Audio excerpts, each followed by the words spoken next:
words are every day. Whoa, I say it's over, I get out of bed and leave, yeah. Just like that, I got the shivers whenever I would think about you. Now that I left, I live without you. I'm on my own again. I got the shivers whenever you went out of line, yeah. Now it's like everything is fine, yeah. 'Cause now I'm alone again.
Won't you say why you're a stranger now?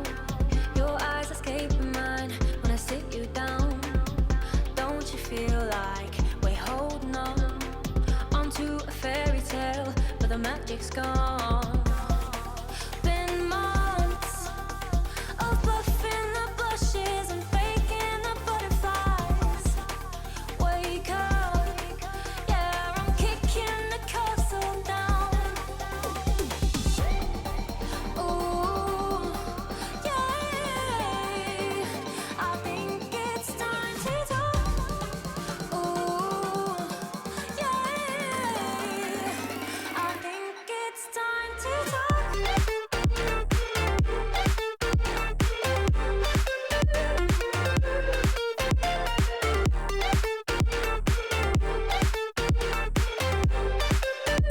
I think it's time to talk.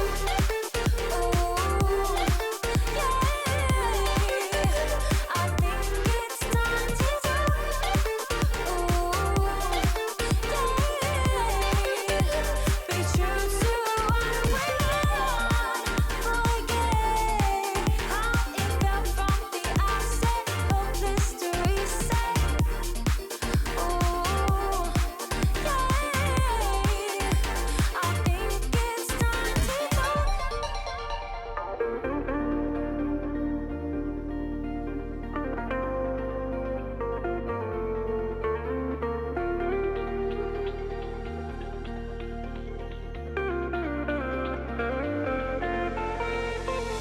Kinda missing how we kicked it off.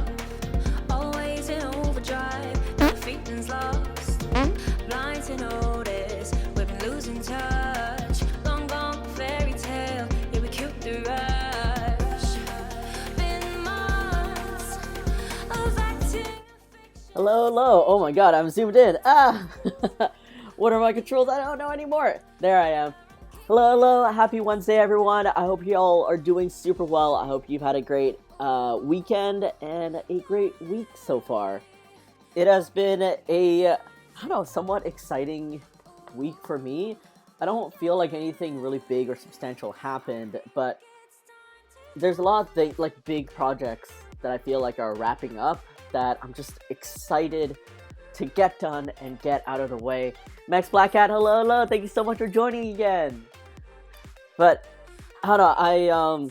So a little update is that my shop manager, Kaja, she's gonna be away to Japan for like 2 months, starting the beginning of March, which means I'll be solo handling the store again, packing all the orders, getting them shipped out and everything, which I'm a little worried by because, I don't know, I just always feel like there's so much to do on my plate, and other ways that I wish I could focus my time.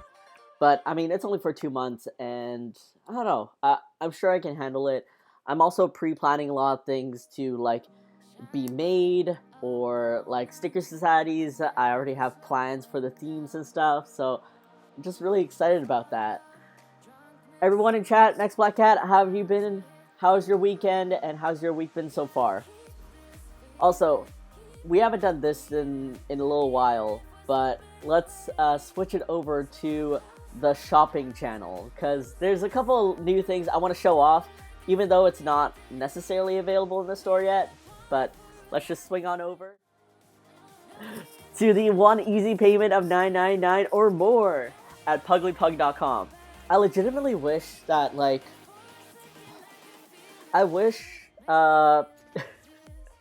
Reagan, hello, thank you so much for joining. I'm assuming you're just, like, watching both N and I at the, like, same time. Just two people talking at once. I love that. Are you streaming later today? But, yes, like, okay, I guess I'm gonna chat a little bit in my little box here, my little shopping channel here. I've been traversing Twitch all day.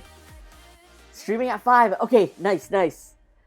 But I had my first Pop Shop Live event last week. It was on Thursday last week, and I don't know, like, especially those of you in the U.S., have you ever, like, Reagan, have you ever done, like, Pop Shop Live, or Mex Black Cat, have you ever, like, watched Pop Shop Live? Because it's wild to me. It's basically, like, the shopping channel, but for millennials and Gen Zs and stuff like that. Have you heard of it? It was, okay, it was, like, pretty wild. So I was hosted by the store that I did a pop-up with, like, not physically there, but I sent Puglie there.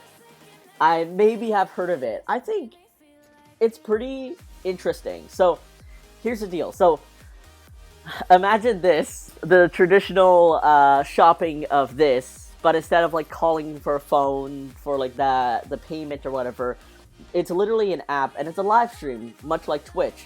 But the whole purpose of you being there is, like, not only to chat, but to sell stuff. So if you have, like, say, new stickers like I do, like the Snuggly Puglies, or the Sparkly Heart Puglie, which is my favorite emoji. I think my light is, like, way too harsh for this showcase.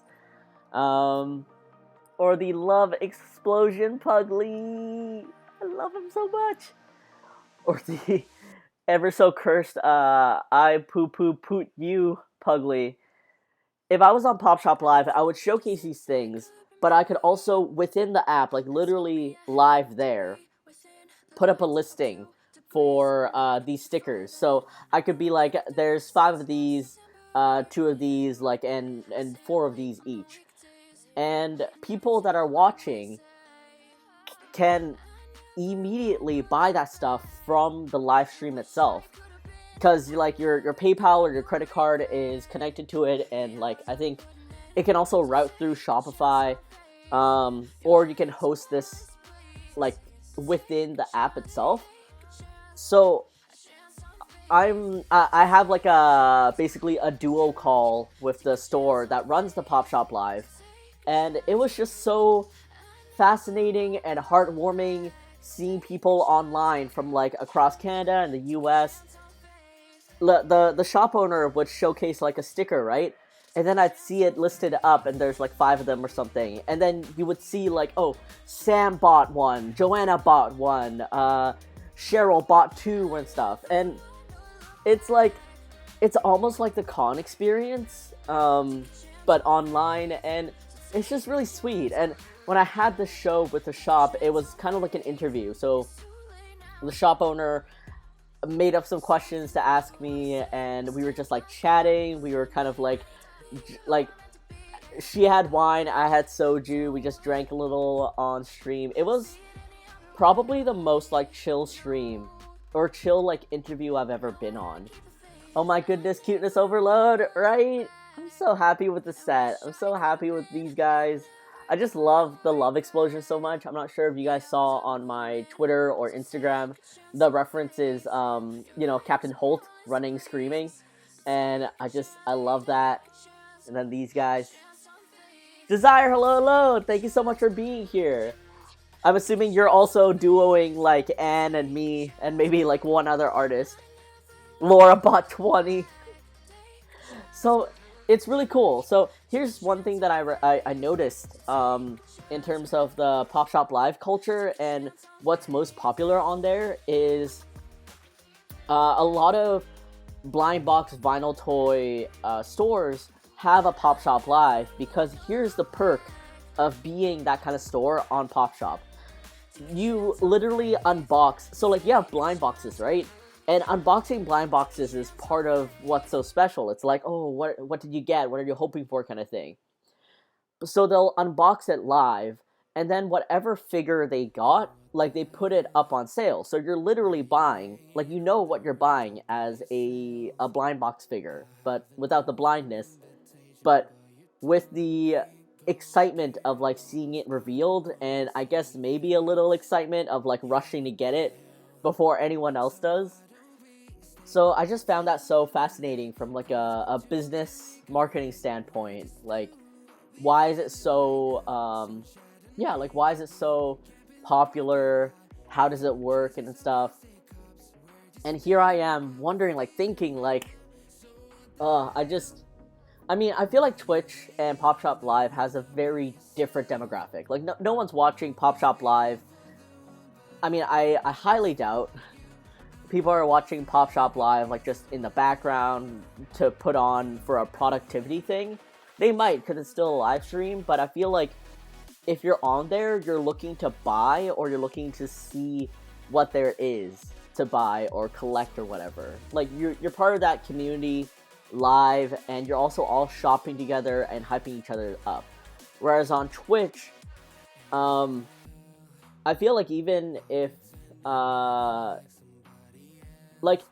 if you are on Twitch and you created your whole channel to kind of be like a shopping channel, like a real shopping channel, and you had like, I guess, a decent amount of like people coming to check you out and stuff, it would work. But I think by and large, maybe for individual artists, like, it would work a little bit. Like, I'm pretty sure if I was able to create like live listings as on Twitch streaming for all the new products that I have, I'm pretty sure you guys can like easy peasy get it without going to like my shop or pugliepug.com, you know. What channel was this? It's so the shop that was hosting is called Mr. Surprise Toys, but the app itself is called Pop Shop Live. I'm just gonna type it right into the chat. And it is made in America. It is currently for Americans only, but I think Canadians have found a way to, like, you know, get across that. But I think definitely give it a shot, because, you know, when you check out like conventions or avenues or venues and stuff like that, you kind of figure out like, oh, what is the vibe of this venue?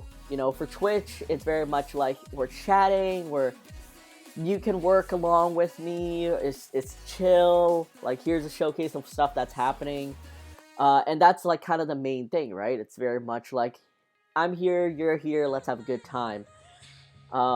Whereas Pop Shop Live, its main proponent is shopping, because it's like a shopping channel.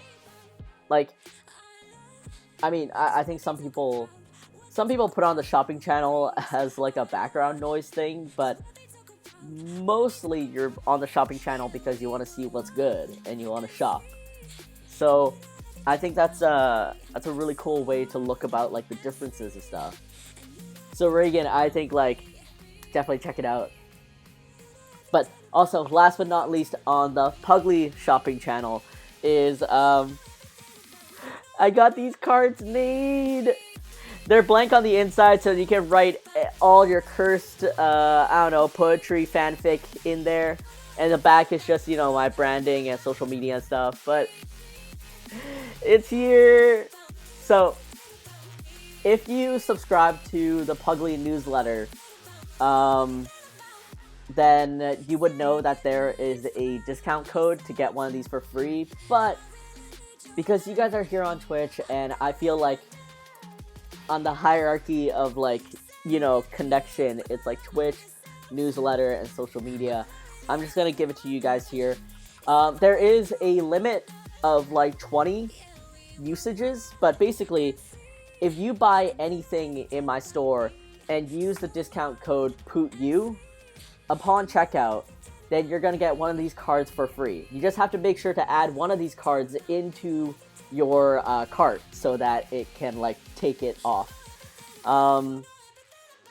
But yeah, so if you're interested in getting one of these crisp cards and, I don't know, you buy like a single sticker or something, you can use the code POUTU and then you're going to get the card for free. I've also made a deal where I have a sticker combo in my store where you buy 4 and you get the 5th sticker for free. And basically you can mix and match the stickers and these cards. So you can get 4 of these cards and 1 sticker, and like the sticker is free, or like 4 stickers and this card, and like, again, like one of the stickers is going to be free. So that's kind of the combo, and that's an automatic discount just on the store once you add like a total of 5 items that are either this card or like the die cut stickers. So yeah, it's so stupid. Oh my god, it's just so silly. I don't know, I grew up watching The Simpsons, and I definitely, as I got older, realized, like, there are definitely the good years of The Simpsons, and then the pretty much not great ones. And I have so many core memories, weird pop culture references to The Simpsons, and this is definitely one of them. But my favorite one, I don't know if any of you guys are Simpsons fans or know of the thing I'm referring to, but there's this one scene where, like, Mr. Burns, who's like the rich billionaire in the town, who's also evil, of course, does something, and the town hall is chanting like "Boo Burns," or like basically like "Boo Burns," and Mr. Burns is like, "Smithers, I think they're saying Boo Burns," and Smithers is like, "No, sir, they're saying Boo Earns." And so every time, like, something, like, I don't know, if my friend can't make it out to dinner or something, and I want to show my displeasure, I'm like, "Boo Earns," and this is just something that has stuck with me. Monorail, Mr. Plow, like those things, and this, the I poot you. No, you poot you, Laura, poot you. I get the reference, yes, thank you. So yeah, I miss old school Simpsons for sure, but I don't know. Do I appreciate the new Simpsons? I think I appreciate it in a different way. I think the appreciation largely stems from nostalgia, so it's a little different. But that's it for the shopping channel, I'm pretty sure. Oh, outside of this crew neck and the whole collection of, like, apparel and mug designs that I have coming up is gonna be released on February 14th. So I'm excited. This is my first launch of, like, not first launch of apparel, but, like, I guess something that I would call a collection. And I don't feel like I want to make the apparel, at least the designs, a permanent thing. I kind of want it to be a time limited thing, and then I can make room for new designs. So, like, my store doesn't get too cluttered. Haven't figured out the, like, closing date of it yet, but I figured out the opening date. So February 14th is when this design and a couple of my other designs, like my toque and the mugs, crew necks, other hoodies, are going to be up in pugliepug.com. So call now at pugliepug.com. But let's move on over to what we're working on today, and it's going to be the continuation of Poutine Puglie. Not much has changed with the sketch. I finally decided on how I want the gravy to drip, and also kind of like I fixed some little tidbits that are like minuscule. But I think I'm happy with this rendition for now. I may change it up once I do the line art, but I feel like this is pretty solid for what I want. So we're gonna be working on line art today, and it's gonna be super chill. I remember playing a Simpsons Snowplow video game with my cousin as a youngling. I'm pretty sure I was given a broken controller to think I was playing though. Aww, that's so adorable. Simpsons Snowplow game. I've honestly never heard of that one, or like I don't think I've ever seen it.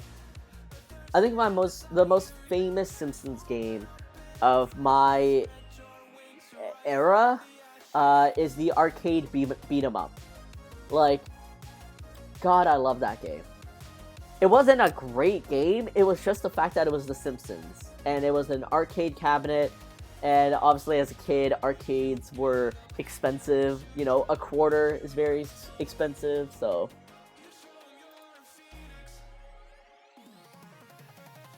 There are a few Simpsons games, and Mr. Plod being one of the cars. Yes, for sure. I love the arcade game. Yes. So, like, the Simpsons arcade game, Teenage Mutant Ninja Turtles, and, there's one more. Oh, the X-Men one. Oh, the X-Men one was so cool. Like, those are my top 3 arcade games, which were all like beat 'em ups, right?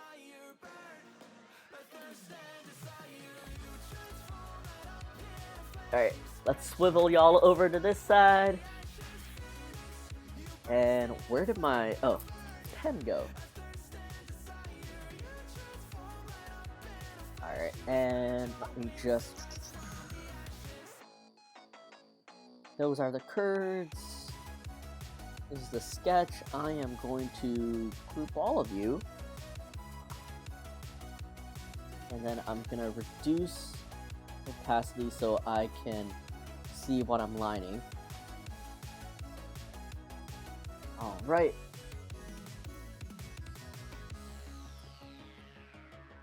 Simpsons Road Rage. Oh, okay, yeah. Oh, when kart games were like really up and coming up there.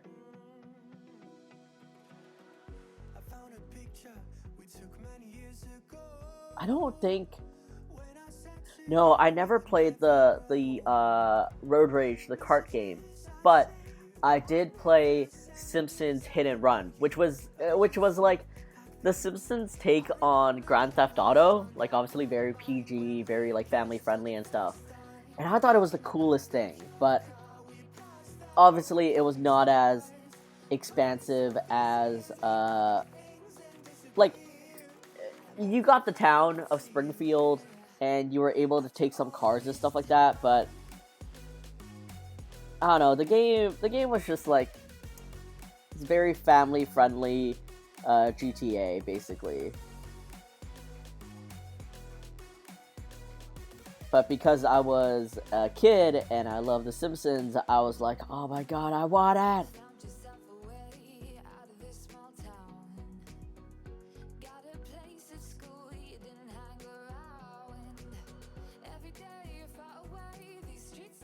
Alright, let's start this gravy.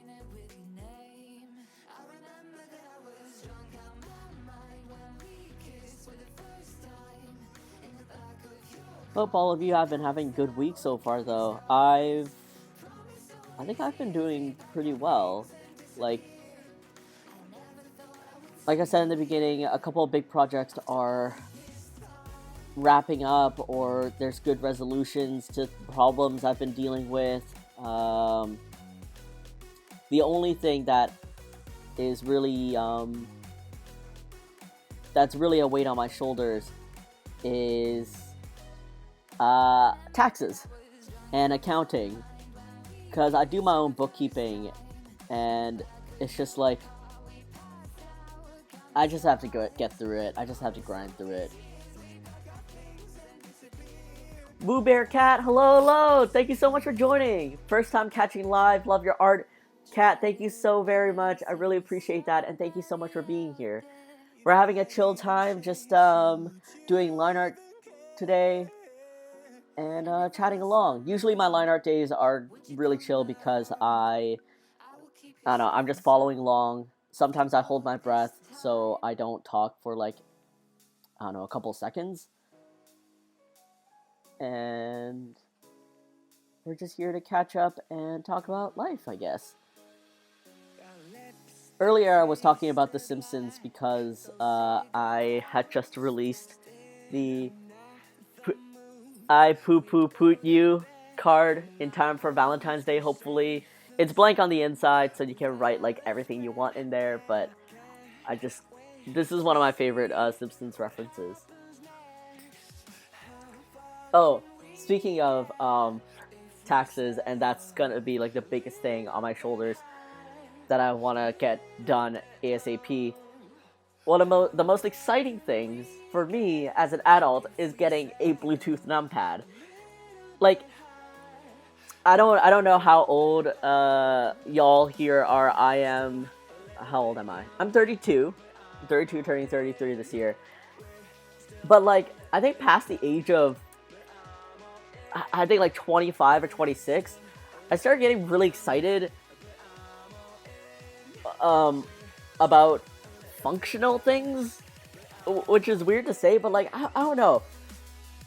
When I first got my Swiffer wet jet, I was like, this is the most amazing thing ever.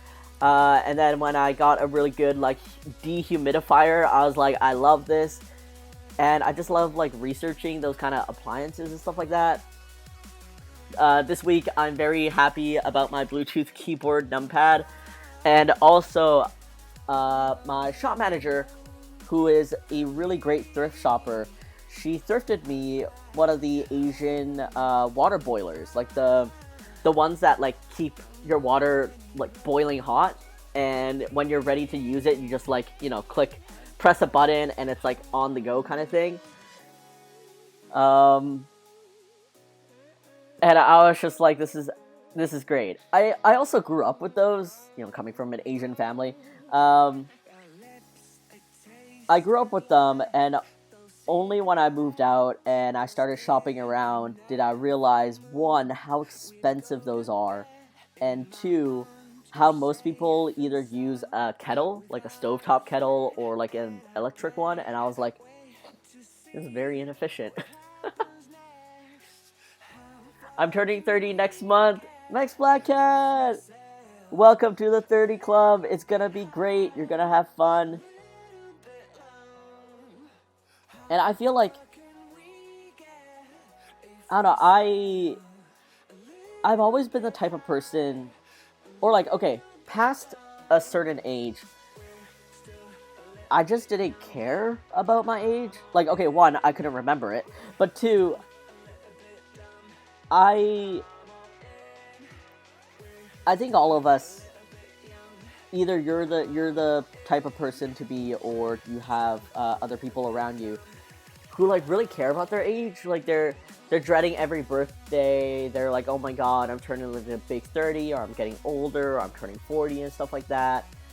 And I just, it's not that I didn't get it. I think aging and all that, kind of realizing that you can't, I don't know, stay up all night anymore and eat garbage, is sad for everyone. But I really appreciate how, as you get older, you give less of a shit over stupid things. Like, I want to say stupid things as in like things that should not matter in your life, and honestly do not matter. Like a crappy comment, or people that are not worth your time because they're just there to like take advantage of you, or even someone that is like an acquaintance of yours who you're not very close with, and like they, I don't know, they have a stick up their butt and they're saying some like rude things about you, and you're just like, look, you are an insignificant speck in my life. You are a passing fart, and I have much more important things to do.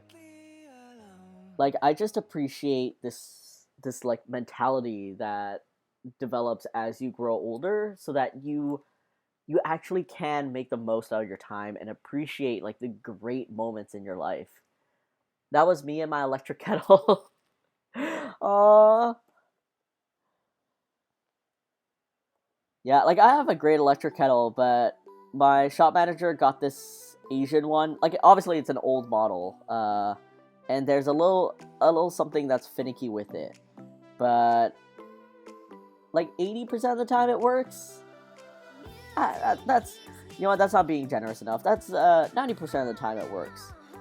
So I'm quite happy with it, and it was only for like $16, which is insane because again, normally they would go for like 120. I mean, I looked up this kettle online, and like some people on eBay are still selling it for like $115, and I'm like, why?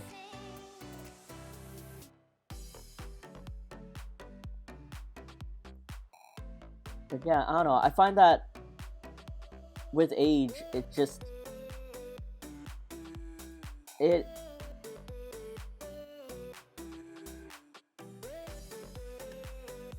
I don't know if it's our brain developing. It just releases so much weight off of your shoulders from unnecessary grief or whatever. And of course, like, that's not to say that I don't have like bad days still, or like a comment doesn't get under my skin or something, but it's easier to remind myself that I don't have to care about these people, and I can be happier because I choose to. So y'all, welcome to your late 20s, early 30s. It's gonna be a fun ride.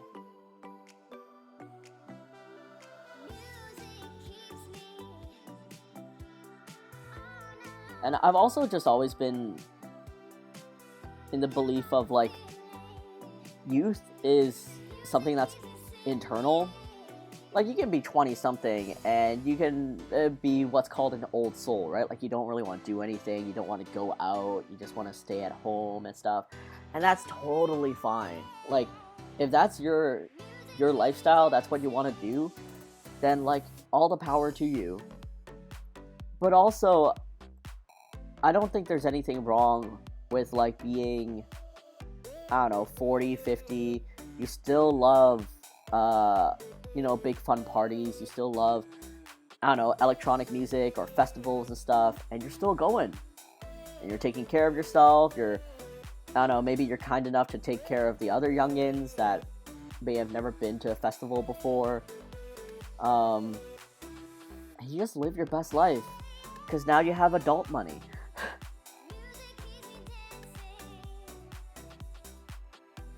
Oh man, this line art is going smooth.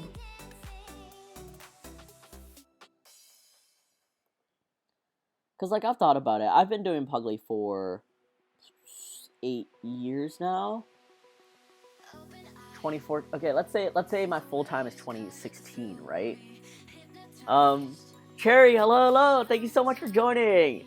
Appreciate you being here. Let's say I started full-timing Puglie in 2016, and it's 7 years I've been full-timing him.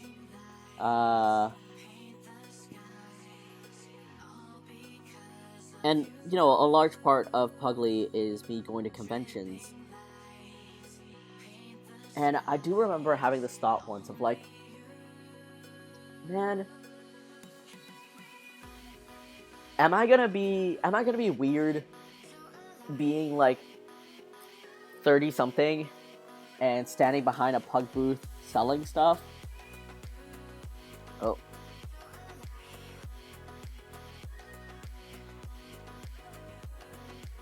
Sorry y'all, hold on 1 second. Okay, there we go.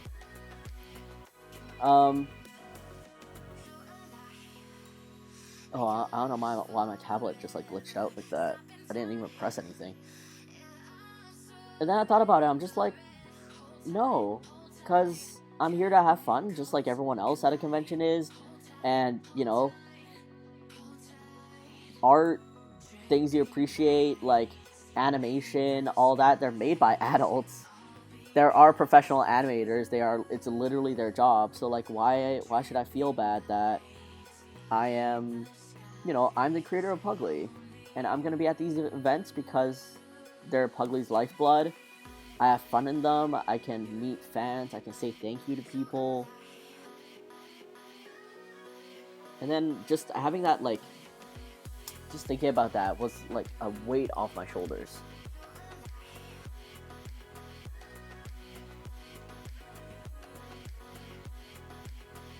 See, I am going to... Well, I'm going to keep this the gravy layer.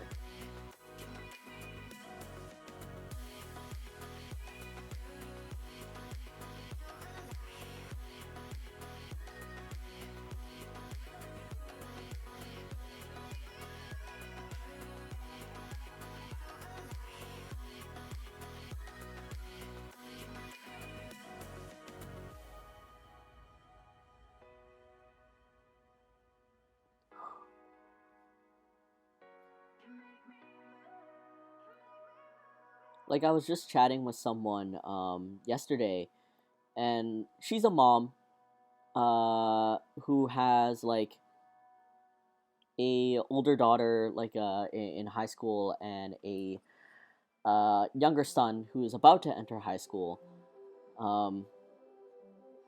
And she's talking about how like she games with her son, plays like Roblox and what was the other, Clash of Clans and stuff. And like she plays games with her son and his friends. Like his son is her son is like very proud of his mom being like, don't worry guys, my mom's good at this game, like we'll get through it and stuff like that. And it's just really cute because we're in this age now where like, look, we can enjoy our hobbies. We don't have to apologize for liking games or like animated shows or just collecting cool stuff because we have adult money. Oh my god, but actually I had a similar thought recently. I was like, am I gonna be illustrating when I'm 65? Zach said often at that age in their careers, people are like art directors or have a gallery or shop or something. Yeah, but like, it makes me wonder, is that just the traditional way? Like, especially if you were, like, the art direction, or gallery and stuff. Like, you probably have to be in a studio, I guess. Like you progressed in that pipeline, essentially. And I think, like, the really cool thing is you can pave your own future in that manner. Like, you're illustrating now. Are you still going to be illustrating at 65? If that's what you want to do when you're 65, then I really do hope so. Hard to picture myself doing the same thing at my parents' age. Yeah, true, we don't know what careers will be like at that time. Also that too, like, that's a fantastic point. I can't, like, what was I? Being a YouTuber was only really a thing back in, like, not back in, but like started being a thing in like 2012, 2010 maybe, like around that 2009 era when YouTube really started getting traction. People started being famous on YouTube and stuff like that. They paved the way for YouTube to become a career, and now we have like a fuck ton of influencers, Twitch streamers, YouTubers, TikTokers. Like, this job was just created in the past 10 years-ish. And it's like, yeah, who's to say what's gonna happen in the future, and like what random, what job position is gonna be created because someone found a niche, a desire or something, and just like, I want to make this my life. Yeah, I couldn't have pictured what I do now when I was in middle school. Absolutely, yeah, same. Like, absolutely not. Like, I thought about wanting to be an artist. I didn't know what that meant. I didn't think of like traditional galleries or whatever like that, but I was like, I want to draw.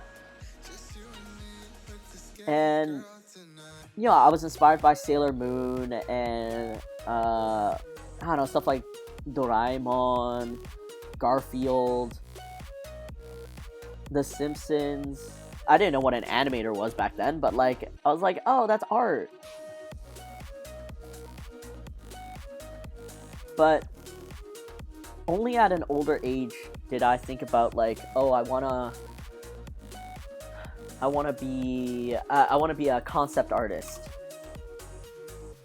at a game studio, because I grew up with games a lot, and I was like, I want to be a concept artist in games, and that was like my direction in university. Barely a direction, but it still was. And now here I am. I never would have thought, like, first of all, I never would have thought that like going to conventions was a thing. I didn't even know conventions happened back then. Didn't know I could make a job of it. Did not think I could make like my own brand, run a business, all that stuff. I pictured what my parents said artists do for money. Oil paintings of the ocean. Yeah. You sell them at your local souvenir shop, and you have a gallery showing.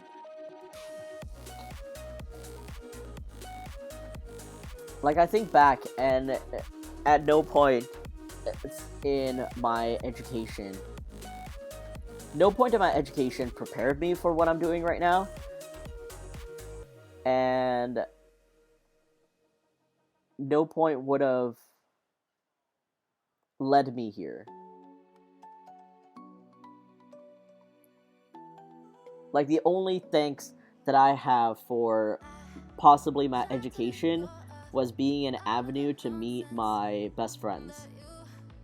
Because it was my best friends that were like, hey, let's try exhibiting at a convention. And I'm like, what's a convention? and here we are.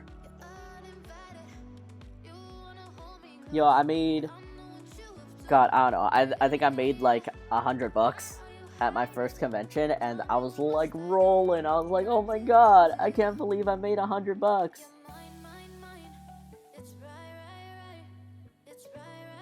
Sorry, hold on one sec, guys. I wanna add that little detail, but I need to fix this curve a little bit.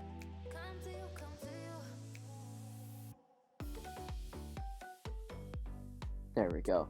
So it's not such an awkward, mess of lines. I hope this isn't oversharing, but I work a medical job and I'm trying so hard to leave it, and sometimes I wish I could go back and tell myself to choose more creative careers, because it feels like I wasted a lot of time. First of all, Kat, not oversharing at all. That's totally a-okay here. I love that. Thank you so much for sharing. And two, you know what's so funny is I think like last year, 2 years ago, I went to like this one pharmacy to always pick up my medication, and I had one of the most amazing pharmacists. Like, she was so caring. She really went above and beyond, researching things for me, because I'd have an idea of like, hey, this, the main proponent of this medication is this ingredient. Do you think there's other medications that I can look into that primarily uses this ingredient but is like cheaper? And she's like, I don't know, but I'll look into it for you. And she found something and it worked, and I I never thought a pharmacist could care so much. The funny thing is, one day we were just chatting, and I asked her, like, what inspired you to become a pharmacist? Like, did you really want to help? Like, were you interested in, the medications or something? Like, I don't know. I'm always curious as to what inspired people into their path, right? And she's like, I actually wish I wasn't a pharmacist. And I was like, what? And then she's like, yeah, I kind of wish I went into something else, like, I don't know, accounting or something. And I was like, really? And a little part is, I think, like, she felt she was burnt out, just being a pharmacist day in and day out. But another part was just, she just chose it because it seemed, it was there's always a need for pharmacists. It was a well-paying job, and it just led her that way. And I was like, that's so funny, that's so interesting. And then I told her, like, you should go, like, okay, save up a little bit of money and try taking a few courses on accounting or whatever you want, and try. I feel like, I think this is really idealistic of me, but I feel like a lot of people feel trapped in their career, like they don't have the time anymore, or they can't risk changing paths to their careers and stuff, which, totally reasonable, absolutely reasonable. We have adult money, but we also have adult responsibilities now. We have rent, we have bills, we have things that we need to worry about and save for and take care of. But gosh, I wish that more people felt comfortable enough, or felt like they were able to experiment in other avenues without losing their job.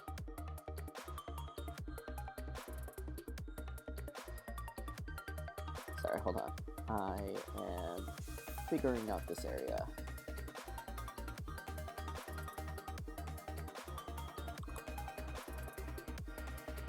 I know that feeling, Kat, but you might have then felt the same thing about doing medicine. Sometimes you just have to try things before you can know how you feel about them. Like, I totally agree with that too, Raygon. Like, oh, sorry. I keep saying Reagan. Sometimes you just need to do things to, like, to realize through and through that you do not enjoy it. And it's not a waste of time. Because if you never did it, then you'll sometimes sit there and be like, oh, what if? Like, what if I did really enjoy it? Or what if I do really like it? I hate the idea of people thinking that things are a waste of time just because they didn't enjoy it. Because, like, in the end, you're still learning. You're learning more about yourself, about something that you now realize you don't like, but now you know it. And sometimes it's just about, like, process of elimination. There we go. That's the word.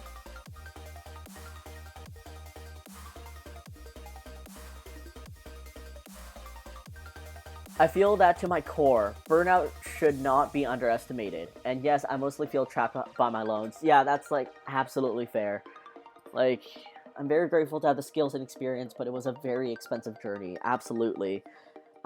Honestly, Kat, good luck with your loans. Like, that is no joke.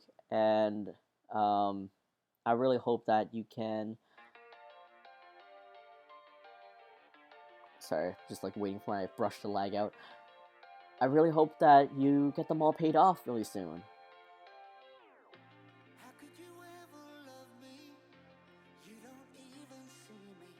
But yeah, one of the things that gave me a lot of confidence in doing Puglie full-time is something that happened at my previous full-time job.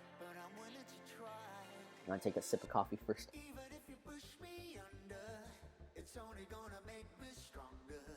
By no means, I don't think this is like necessarily inspirational. It's just something that really put the world into context for me. I feel like I've said the story before, but we're here. I had a coworker who, okay, well, first of all, turns out wasn't doing his job. He wasn't doing a great job or whatever. In some ways, I think he just became complacent. Like, he's been with the company for so many years. He's smart. And I think he just got too comfortable. And I guess he wasn't like so much passionate about his job anymore. Or, I don't know. It's just, he might have been also burnt out. That's totally fair. But basically, he apparently just wasn't doing his job. He was dropping the ball all the time, or just not doing the task he's assigned and stuff.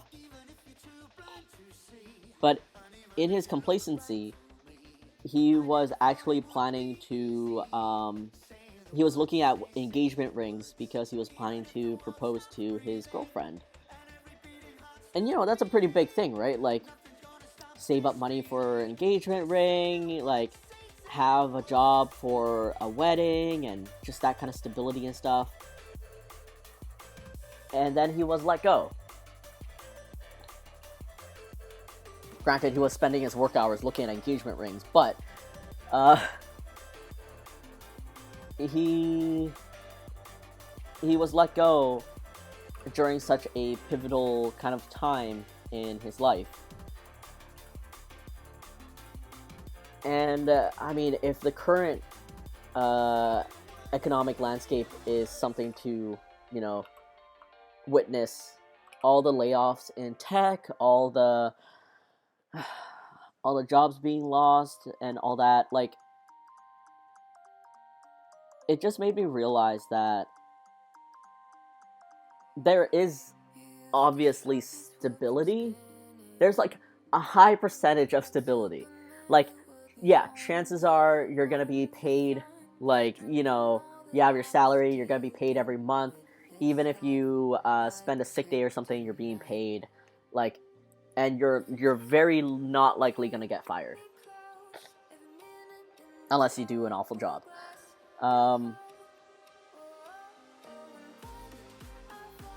But witnessing that, like, knowing that story, kind of made me realize, like, there's so little control that you can have in what you think is stable. And at the very least, if you know, if I'm gonna suffer, it will most likely be because of my own hands. Like, I can't do anything about an economic downturn, but I can always work a little harder or work a little smarter in researching, like, how can I make my business better? How can I survive through this economic downturn and try my best? But I could be in a full-time job that's supposedly stable, try my best, do my best work, and I can still get let go because of no fault of my own.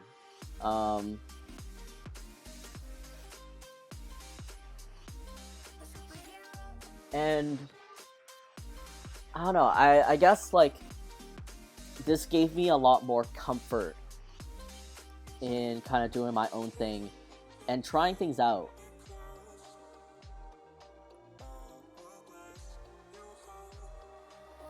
Sorry, hold on one sec, I'm just trying to find my layers. So, you know, knock on wood that no one loses their job, but I don't know, don't be afraid to explore and experiment with a goal of yours, a dream you've had or something.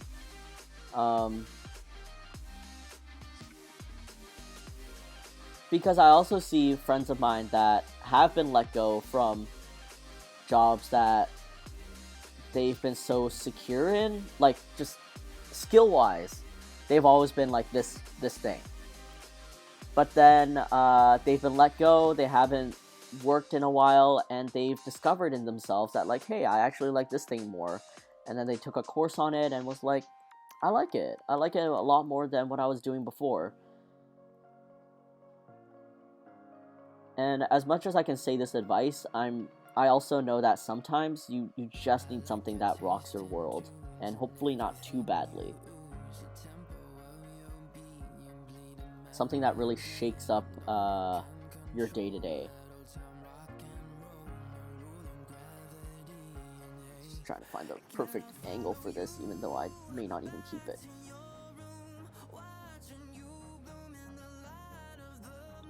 Yeah. All this to say, if you have the energy and time and yeah, a little extra spending money, or even not, and time to watch YouTube or something to check out something, I don't know, I highly encourage it.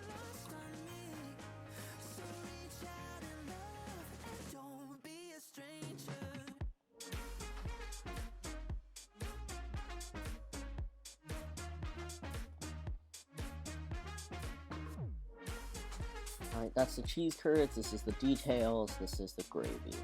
I'm gonna label that as such. But I will also point out that I am privileged in a way that the Canadian government has like this savings account that all parents can opt into. That's a very special savings account. I think you can accrue like a decent amount of interest in there, but it can only be used for education.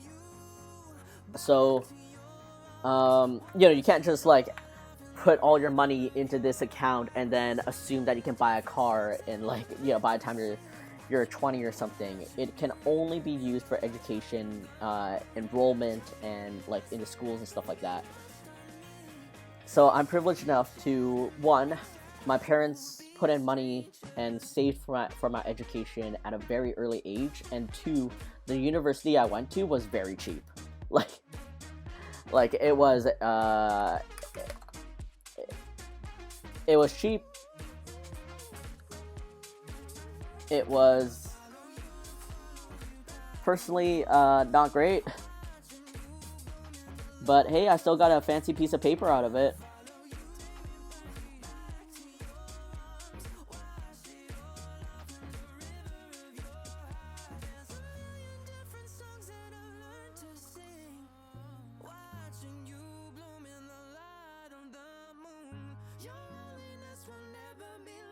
But yeah, I hope all of you can find the time to just, I don't know, meet yourselves. Get to find out more about yourself. See or relearn what you like and don't like.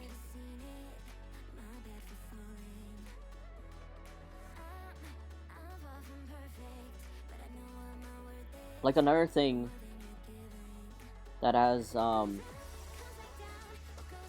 improved my skills as an artist that I did not connect with was calligraphy. I took a single course, one whole class on hand lettering. And like hand lettering is in itself, like, of course it has its own skills. It's an art, it's all that, but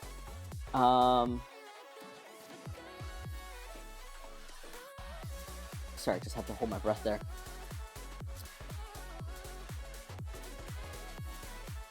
But from that one course alone, the instructor taught you techniques on, like, how to do hand lettering and why you do these techniques. Like, how you hold the pen and which direction you create your strokes and stuff.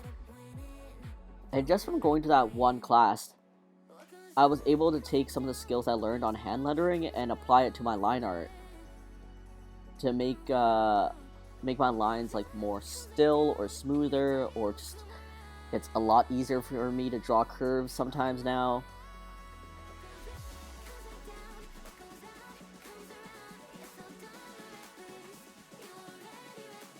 And I found that I like hand lettering, but not enough to, make it my whole thing. But I do appreciate the time I took to learn it. Alright, hold on 1 second. I am going to cut you out.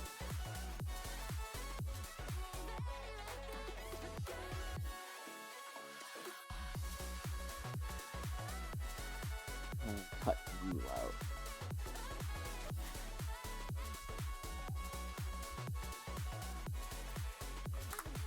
There we go.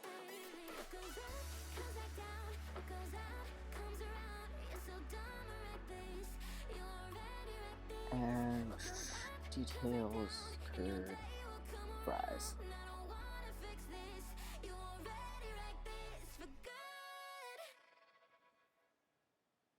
I need to zoom out for this.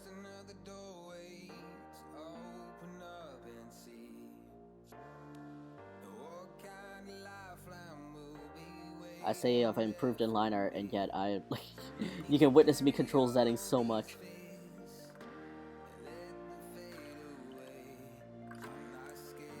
Oh yeah. So for those of you that have Netflix, my friends and I stumbled upon this gem of a show.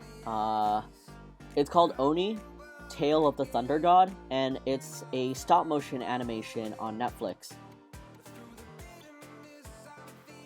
And I don't know, at first we put it on because it's like, oh, it looks cute, I don't know, it's a kid's, a change in topic, but do you have any pugs?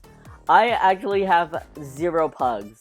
I've never owned a pug in my life, but I've always loved them.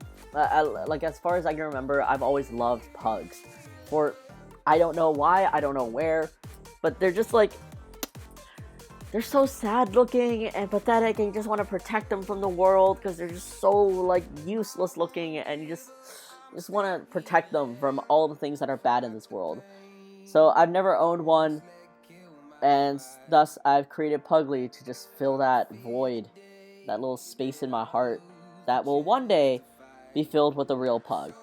But for now, Puglie takes up all of that space and then some, because he is my full-time job, and he takes up more time than I'm pretty sure a real pug does.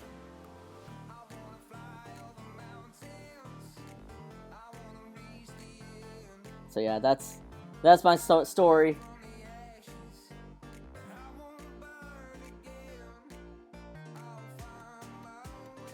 But y'all, if you're interested in stop motion animation, a beautiful, I want to call it a film, because yes, it is a show, but there's only 4 episodes. They're each 45 minutes long.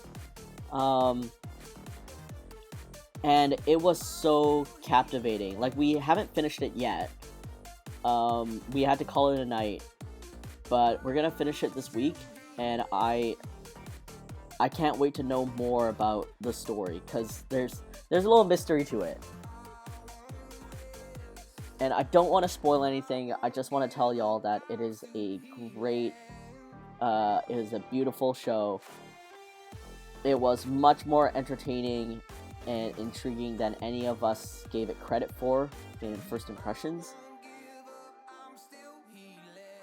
And it's kind of like a story where the characters are based off of Japanese folklore, so that's it's kind of cute. It's kind of interesting.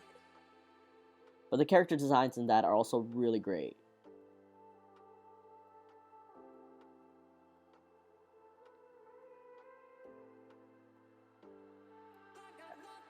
Kat, do you yourself have a pug?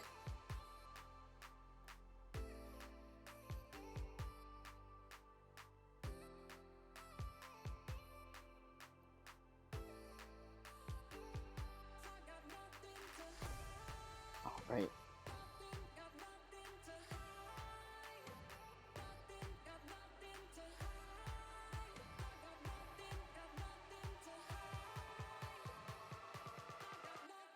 George Takei is a voice actor.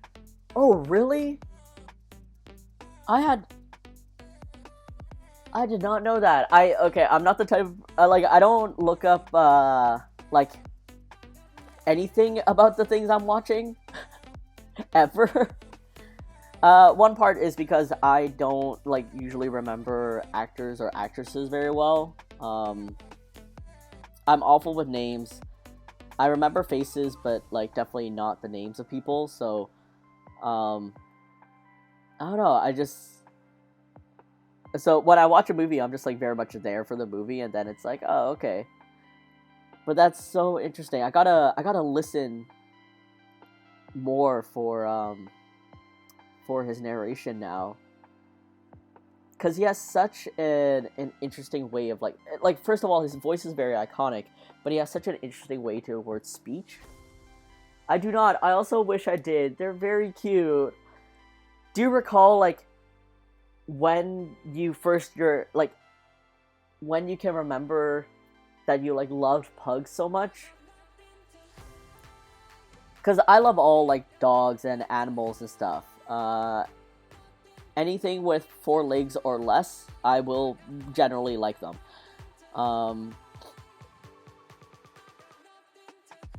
But I guess it's as hard as asking like, why is your favorite color like blue or pink or something. It's like you don't know when you first saw blue and was like, yeah, that's great, that's my favorite color now. But yeah, I don't know. Like for other people I know, they like, oh, they grew up with a pug, or their acquaintance of theirs had a pug and it was like so great and everything. But for me, I legitimately just don't know when.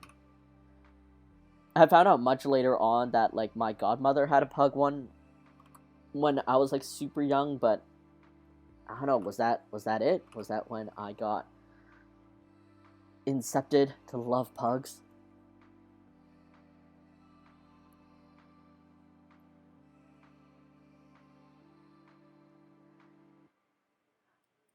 I like squished faces. That's totally fair. Oh. Like I personally also still like Frenchies and what are they, like the bulldogs? Just like the big like, cubey like square dogs. They're just such sweethearts. But yes, I very much like the squished face and just like their overall sad look. Like, it's not like they are sad, but it's just, they need to be protected in this world. This world is harsh and cruel, and it's like we're all pugs in heart.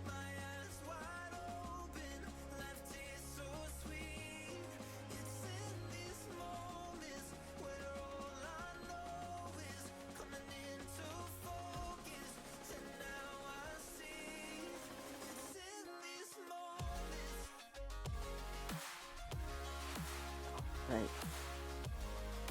There.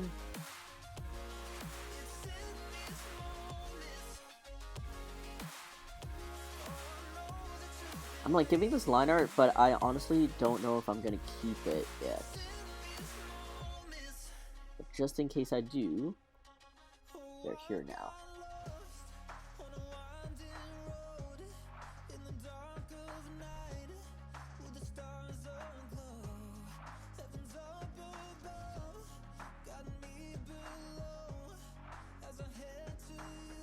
Yeah, I can't wait. I'm going to a pug prom not next month, like in a couple of weeks. 2 weeks, I think. And it's an event for a pug charity, a pug rescue, I should say.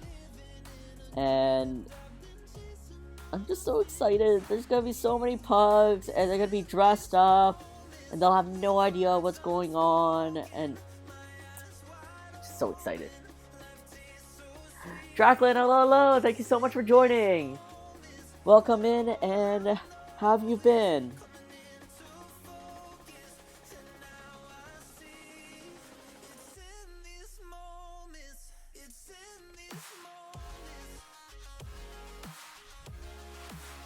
Gonna clean this up here. Try cheese curd in there.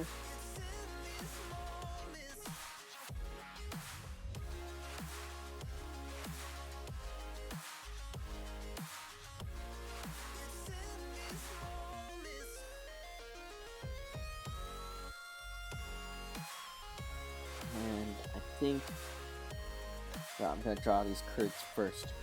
Figure it out later. There's a type of French bulldog that is curly-haired and apparently very expensive. I've never seen a curly-haired French bulldog. What? I didn't even know that existed.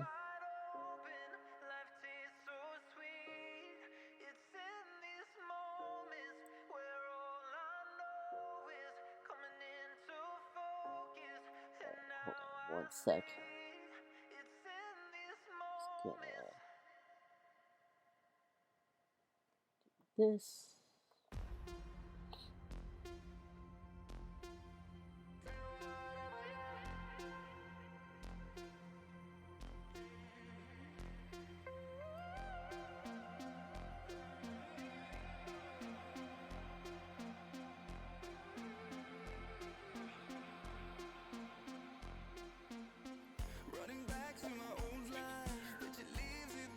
Details here.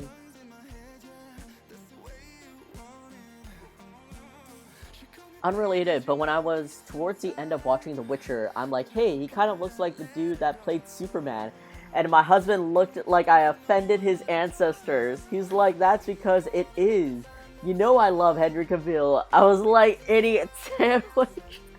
Oh, that's so cute. Oh my god. I love that your husband, like, loves Henry Cavill. Like, he's so... First of all, Henry's very handsome, but also, second of all, he's such a massive Dorcas, apparently. Like, he did a whole series of him building his new, like, gaming computer. And apparently he himself is a huge fan of The Witcher, read the books and everything, so it's just very cute to see.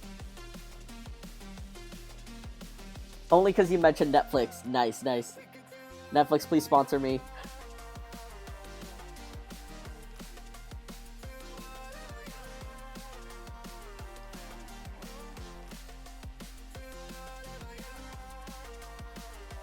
Right.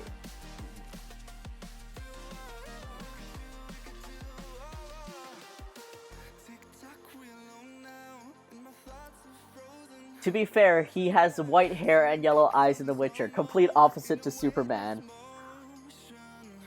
Also, fair. But gosh, he has such, like, you know, Henry has such defined facial features.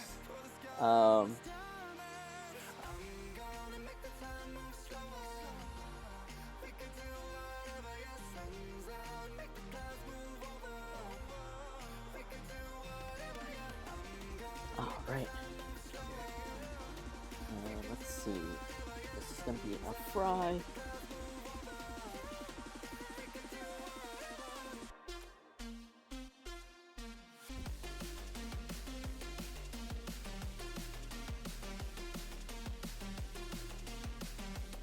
But yeah, is there any show y'all have been watching or binging on your favorite streaming service? I know a lot of people are watching The Last of Us, like the show, and I don't know, I just can't, I'm not in the mood at the moment for anything that's like, I don't want to say like doomsday, just like zombie apocalypse survival. Not really in the mood for that currently. There was definitely a time when I was like super into zombie movies, and then that phase just like went past me.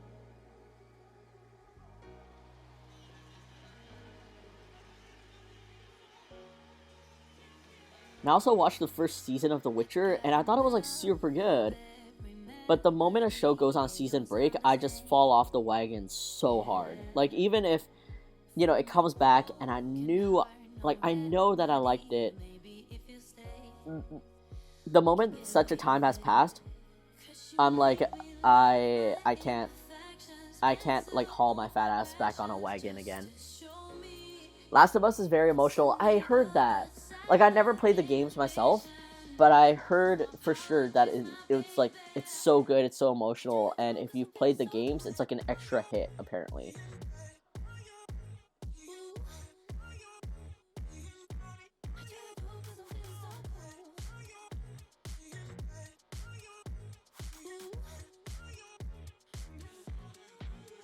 Alright, and draw the gravy on this layer.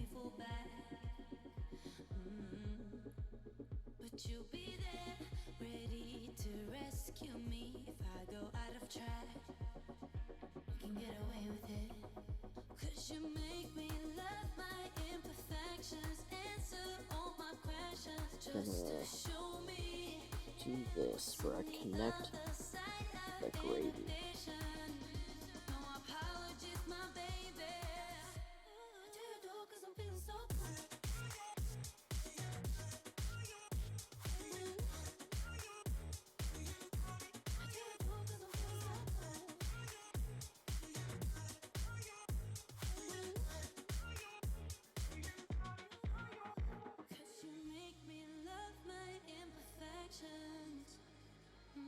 This part is like super messy, but I'll clean up the line art.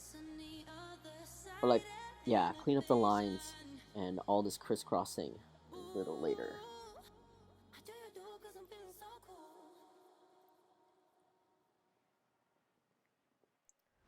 Do you like Game of Thrones? I've never watched Game of Thrones except for the last episode, like the series finale, and I watched it with a friend who has been watching the show since the beginning, because I heard how bad the last episode was.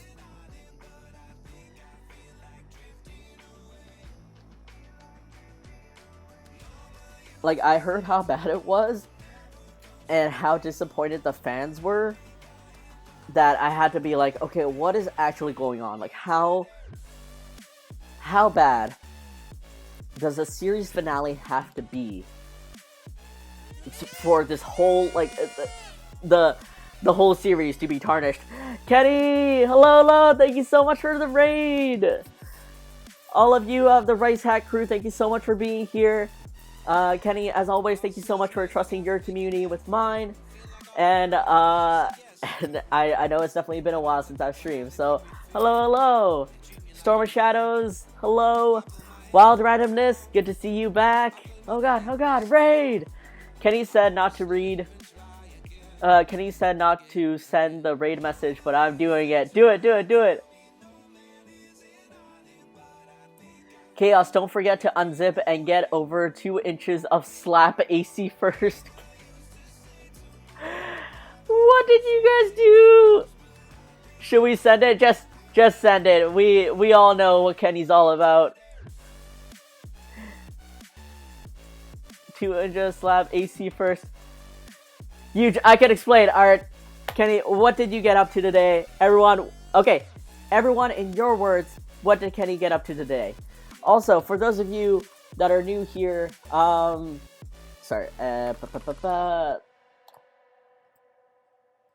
use option to select recent messages. Oh, okay, that's a good tip. Thank you. For those of you that are new here, this is Kenny, otherwise known as Kenevo. He is an amazing stand-up guy who loves experimenting with fire, robots, AI, and anything in between of science and technology. He is just an absolutely brilliant, big brain guy that uses his intelligence for chaos, and chaos that will hopefully be used for like real life helpful things. That is the mission, that is the goal, but to get there, he's just gonna create chaos with everyone. So if you guys have never heard of Kanibo, have never checked out his stream before, I definitely recommend it. It's such a fun time. His community is so great, as you can see by everyone that just joined in here. And it's a wild time every time he does anything. Like, one of his recent streams is testing if his AI will recognize Pokimane twerking, and Pokimane is just a printout of her face, and it's Kenny that's twerking. He don't believe him, whatever he says. Fish bonking, soul sucking people. Tried to get a motor to spin. Tried to get a motor to spin? That doesn't sound too chaotic.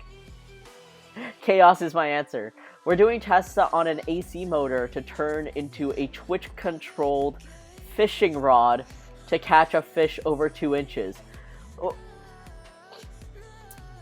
Today was not that description. Today was that. Was it really, Kenny? Guys, this is Puglie Pug. Make sure you give him as much love as you show me, because he is the best.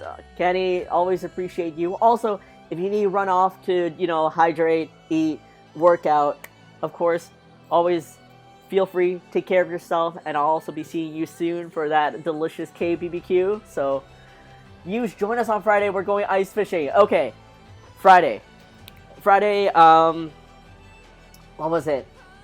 It's noon Mountain Time, so that is it 1 p.m. or noon Mountain Time?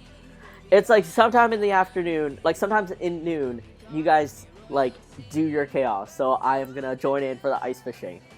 2 p.m. MST, so that's 1 p.m. PT for me. Okay, got it.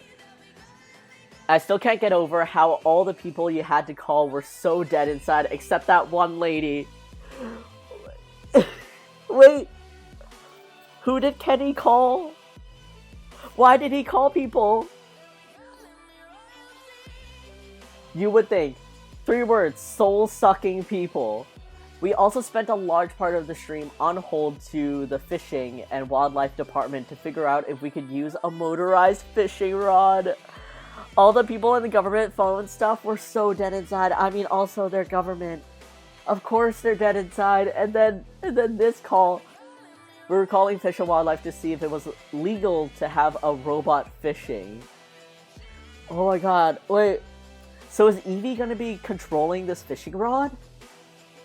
Like, is there some kind of hotspot connected to the fishing rod so that Eevee can, like, control it and sense it? Also, why does an AC motor sound so dangerous to me? Like, I'm thinking of a fan blade, which I'm hoping is not the case. Eevee will control the connection, but chat will be reeling. Oh my god.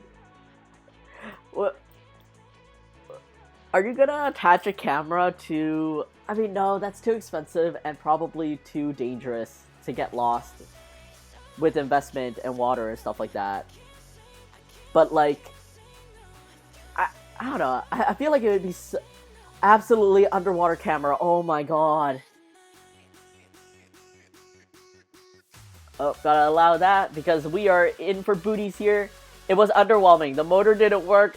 No, that's so sad. Wait, how are y'all gonna do ice fishing? Wait, Kenny, are you gonna work on the motor like in the background? Oh my god, I just realized the pen is poking the pug in the butt. That is so good. Your overlays are adorable. Luna, thank you so very much. I appreciate it. Like, in my Twitch channel, I just like I want to make it as if like you guys are in the world of Puglie. I don't know how to explain it, but that's why like I'm in a little phone, because it's almost like I'm FaceTiming you and then we're drawing on an iPad together. So something like, I don't know, I want to create immersive experiences with Puglie, and that's like Twitch just becomes another extension of that. The next few days, all nighting, oh my god, but it will happen. Kenny, have you started on your taxes yet?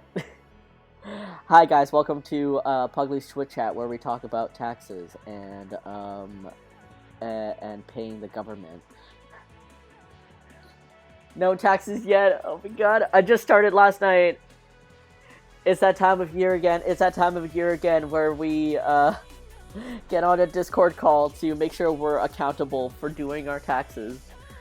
No, I get it. I love it. 11 out of 10. Luna, thank you so much. You'd show them your SC on TV screen. Oh, right. So, Luna, because you appreciate it, and Max Black Cat, thank you so much for reminding me. Let's, I'll go over some of the overlays, because rarely do you get to see the other instances. But first, we have my drawing screen, which is this, and then we have a shopping channel, which is this. It is, you know, call now for one easy payment of $1.99 plus shipping and handling. Order now, as seen on Puglie. Cause like, okay, come on, like, we can't be the only ones that stayed up till midnight, and then our cartoon channel started showing us these infomercials on, like, I can't hold all these limes. That is exactly what it looks like too. I know, I had to look up, like, reference, obviously. I gotta make it, like, really, really to the point, you know? You're just literally so cool, Kenny! Thank you all for appreciating this. So this is my call now. There's, like, do you love it? Cheer with exclamation want or exclamation love.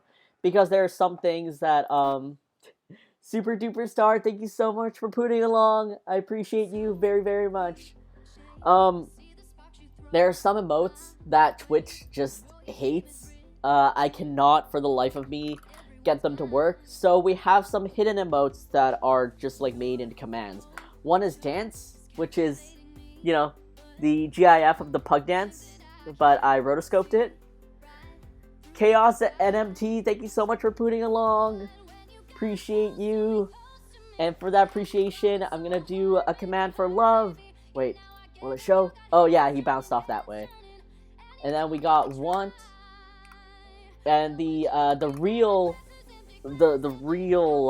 band one here, the absolute TOS destroyer, is Bagel, which is Puglie's booty. Am I understanding this correctly? You are the creator of Puglie? Yes! Yes, I am! Hi, my name's Huge. Oh, I forgot to do my intro, because I was too excited about Kenny. Hi, my name's... Okay, wait, hold on. I should switch to a more relevant screen. Ooh. There we go. Hi, my name's Puglie. Sorry. Damn it! Hi, my name's Huge. I'm the creator of Puglie. My name's like Eugene, but shorter. And welcome to my Twitch stream of Puglie Pug. This is also another screen I made, obviously based off of the TED Talk, but it's Pug. Because sometimes I talk about life and I have, I don't know, semi-inspirational advice or advice that you should take with a grain of salt, but here I am talking about it. So here is my Pug Talk. And I think... Am I missing anyone? Last but not least is this screen, which I have not used yet. I don't know if I'm going to use it, but you're not going to see my face. But it's just Puglie, like, gaming. Because if I ever stream, like, game content on, like, this screen, then it's like, it's an arcade cabinet, and Puglie's playing along. So, this is, these are all the screens that I've made on my poor little MacBook. And hopefully you guys enjoy it. All of them have very simple idle animations. So, like, this little guy is just nodding along to the music. And each of these little Puglies have a rotating animation that's, like, super idle.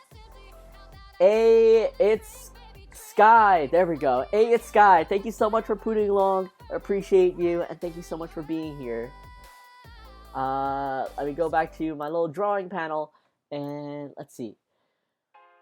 11 out of 10, love that, Luna, thank you so much. Holy shit, I have some Puglie stickers, I love them. I thought it was just like the theme, oh my god. Yes, thank you so much, Luna. Please hold while I go fangirl now.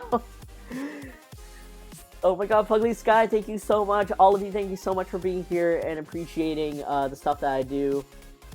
Love Puglie Pug so much. Thank you. Oh, relevant to the shopping channel though. So I usually use the shopping channel to showcase any new items that I have in store or coming up, and I guess let's go through some of them.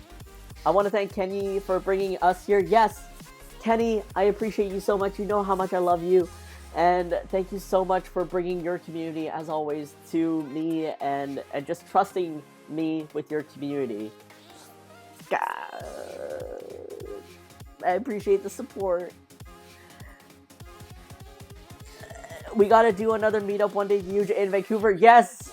I mean, granted, I always come visit Calgary because I have a convention, but like it's good because I get to, I don't know, feed 2 pugs with 1 donut. But I can't wait to see you, Kenny. Calgary cannot come fast enough. I think I'm only coming back to Calgary once for Oda Fest, so hopefully you'll have time, and hopefully you won't be too busy, or I won't be bothering you too much. But wait, you're in Van too? Yes, I am local to Vancouver. I'm gonna be at Fan Expo Vancouver in 2-3 weeks, and then Kawaii Japan Market. That's gonna be at the UBC Robson Square. I gotta visit and escape the winter. Oh my god. Like, you say escape the winter, and I'm like, but we have winter here, but I clearly do not know Albertan winters, so there's there's that. So please, yes, come drive your truck or take a short flight over to Vancouver. I'll pick you up, I'll show you around. You can sleep on my couch. You'll probably fit on my couch. You'll probably fit on my couch with your buff jacked shoulders and you being like 6 feet tall. I don't know, 7 feet. Guys, y'all have no idea just how like giant Kenny is, in like a great way. He's buff, he's fit, he's like, he can reach the top shelf of like anything. It's a whole other world up there. He probably has such a big brain because he gets fresh air. Meanwhile, 5'3" me is like smelling farts. That is my life. Nice ad overlay, randomness, thank you so much. That makes sense how I ended up with Puglie stickers then. It was years ago at a con, I think, but I legit have them on my old monitor and have been trying to figure out a way to move them so I can keep them. Aww. Thank you so much. I mean, my stickers are made of vinyl. While they are not like reusable in that like they're easy to peel off, I feel like if you're careful enough and if you really want to put in the effort to like peel a little bit and have a blow dryer blowing it to soften the adhesive, you might be able to. But I also have a bunch of new stickers too, so with the con plug, yes. Hit him with the con plug. I have Fan Expo Vancouver, Kawaii Japan Market, and then Oda Fest. I am pretty sure that's the order so far of my schedule. And we have winter, but our winter is like 2 weeks of snow max, and then just wet cold. Kenny had snow before us. He sent it to us, and he still has snow. So, okay, we snowed yesterday. It stuck, but thankfully it wasn't too bad. But yeah, like, I think like last year and this year we had really bad snowstorms with like inches of snow, but definitely nothing as bad as the rest of Canada, so we should consider ourselves lucky. Sunshine Shadow, give me some snow, please. Why? For like 3 hours, fair. Definitely more snow than last year's 100%. We can't complain on the coast though, for sure. Take it sunshine, we can't have it here. That is legitimately true. We shut down. No one respects the snow, so no one gets their winter tires. So everyone's just slip and sliding everywhere. It's just when people make fun of Vancouver for driving in the snow, like, we deserve it. We really do. I'm in the Netherlands and I love snow, but rarely get any. I am surprised. Like, I don't Okay, first of all, I'm not great at geography. But second of all, I just always envisioned the Netherlands having snow. Like, I don't know where the Netherlands are. Like, I don't know equator-wise where the Netherlands are.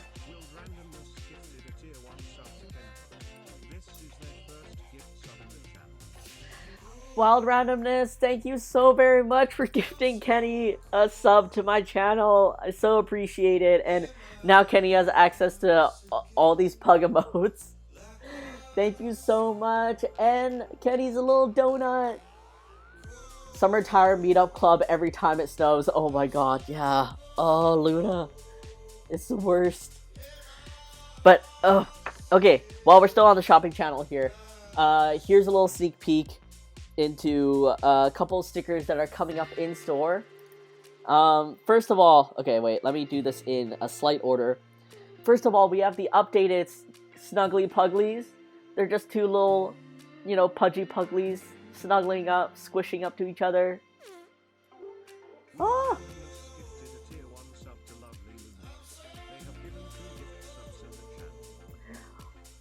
Randomness, thank you so very much again for gifting another sub to Luna. That is so, so sweet.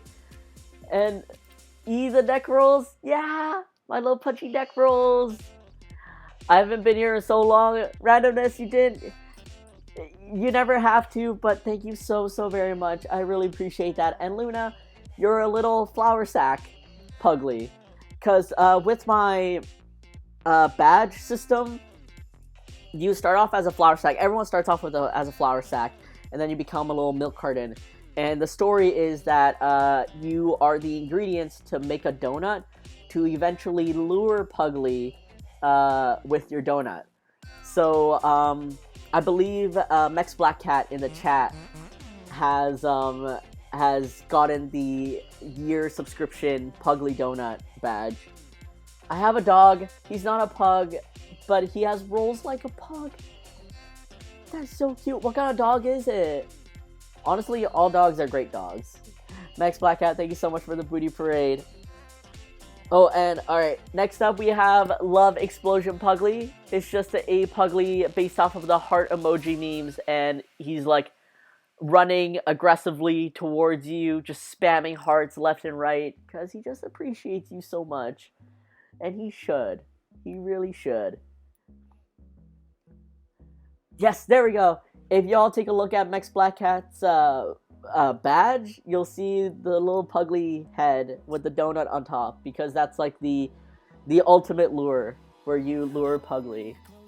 He's a fat chihuahua. Oh my god. I love chunky chihuahuas.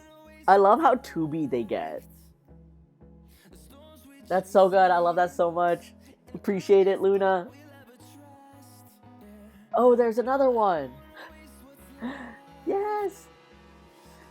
Alright, and next up we have Sparkly Heart Puglie. He's based off of my favorite heart emoji, which is the heart with the sparkles. And it's just him looking up at you, or anything you like, in admiration. Because he's just so happy to be here. And this is an exclusive sticker for those people.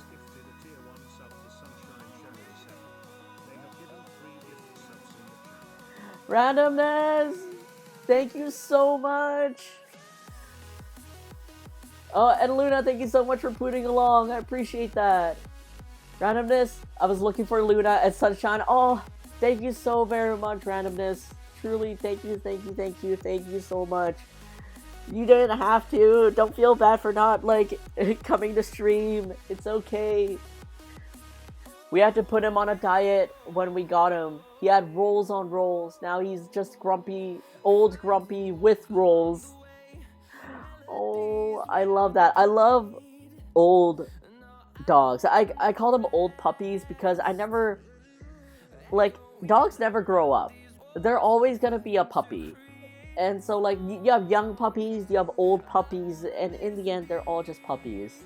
But I love that you have a grumpy old puppy with rolls now. Like, he's just, I love old dogs that look so done with you, and all they want to do is nap and be comfy.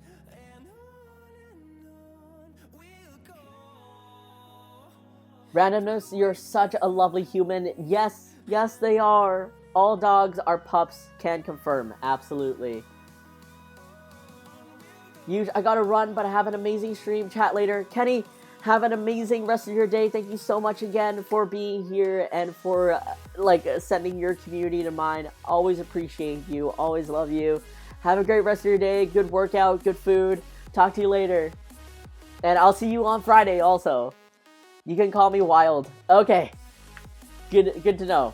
Sorry, it's also been a while. Love you, Kenny. We all love Kenny here. Oh, but yes, so this is an exclusive sticker to those that are part of my sticker society. But it's a Simpsons reference to the Valentine's Day card that Ralph got from Lisa, and it's the "I choose you, Puglie." So this in sticker form, and what's live now in my store, which I should probably do a thing. Is the actual card itself. So I made I poot you Valentine's Day card. There's very limited quantities. It's just blank on the inside, so you can stick or write whatever you want in here, and the back is just like my branding and everything. But I don't know, I grew up with The Simpsons. I've been through their good years and everything, and this is one of those things that always stuck in my mind, so I'm happy to create a parody of one of the best cards ever made. He's great. He was my nana's and papa's, but they couldn't care for him anymore, so he came to live with my parents and I. Before he lived with us, he was my spirit animal. We were besties and we would nap all day together. That is so cute. I love that so much. Oh my god, Puglie the Pug Engine. Just cursed. Just absolutely cursed. So, aside from those stickers, the greeting card, I also have this sweater and this mug and a couple of other apparel and merchandise designs launching on February 14th. It's going to be my first kind of merch collection that is going to be a limited drop for the month of February and a little bit of March. So that's kind of exciting, and I really like a lot of the things I designed this time around. I've been wearing my merchandise, I have a beanie, a hoodie, this sweater. I have a couple of samples of them, and I've just been wearing them on rotation for weeks. It's a little I should probably wear some other clothes. Now y'all got me wanting a pet more than ever. Aww. Mood, I couldn't bring my pets with me when I moved. That's so sad in a heartbreaking kind of way, because I had to say goodbye to both of my family's dogs at the end of 2020. They passed away, and it's rough. I'm still healing from that. A lot of times when people ask me why don't I get a pug, why don't I make my dreams come true? Back then, I was saying that it's because of time, money, and responsibility. So everything that you should have to get a pet.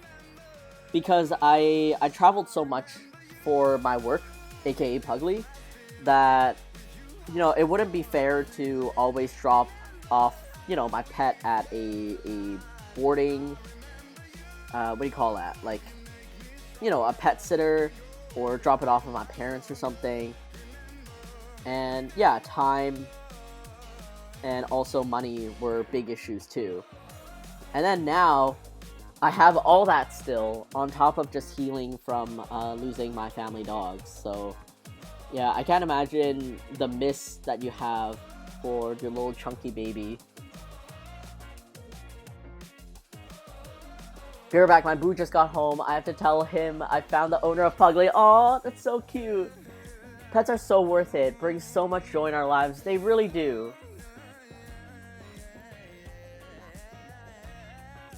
When I was 2, I had a dog when it was a dog dog de Bordeaux, and he was bigger than me, but only listened to me and protected me from everything. That's so adorable. I love dogs so much. They're just so they're too perfect for this world. Dogs are just so perfect.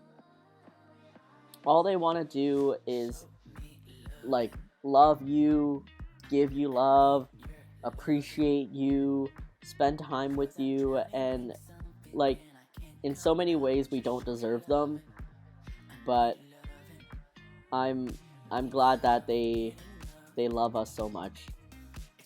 I love dogs. Just all dogs are good dogs. I really don't think there's such a thing as a bad dog, just bad owners.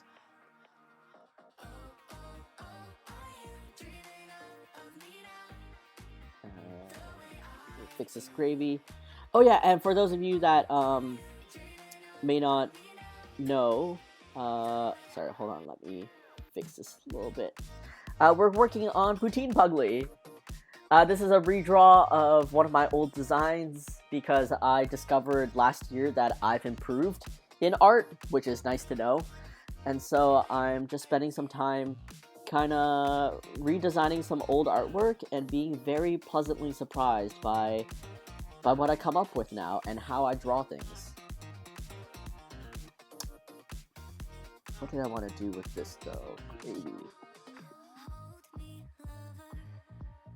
You know what? I will cut it right here. It's maybe too busy, but we'll figure it out. He'd sleep in front of the door because I would sleepwalk, so he prevented me from walking out the door. That's so sweet. I was about to say the same thing. Like, dogs, just perfection. They just know.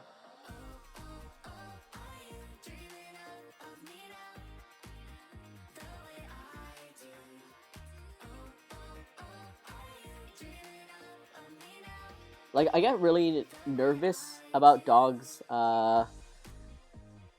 being close to kids, not because of the kids' safety, but because, like, you know, kids don't know their own strength, and also kids just don't know,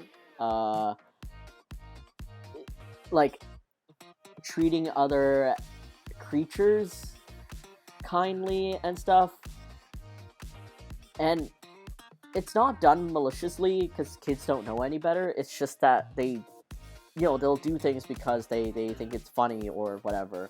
And sometimes they end up like hurting dogs because they're petting too hard or they're grabbing them by the ears and stuff. And I just, when dogs have so much patience with these little kids, it's really something. They deserve the world.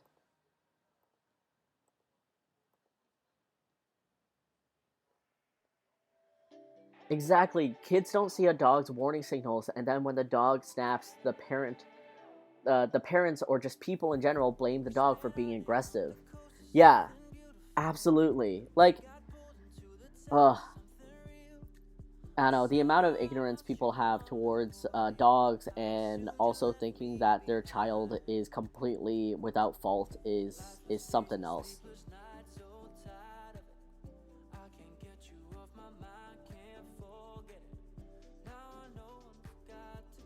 Sorry, testing or just double checking some things here. Oh, this is gonna be an interesting coloring practice. Alright, one last cheese curd.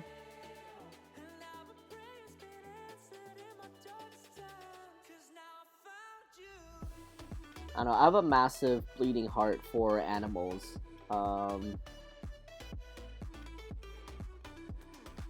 And I am very judgmental towards parents.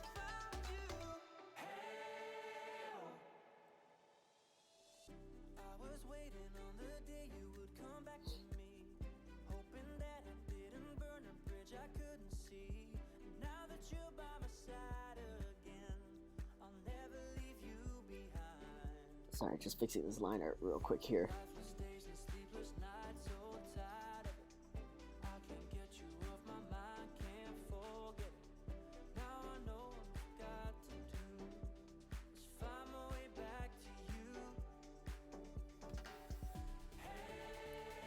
Like, there really should be a course. I mean, I know there is, but it should be mandatory for people to take a course on being a parent, and like one of the units should be respecting other, like, here's the best way to teach respect towards other living creatures.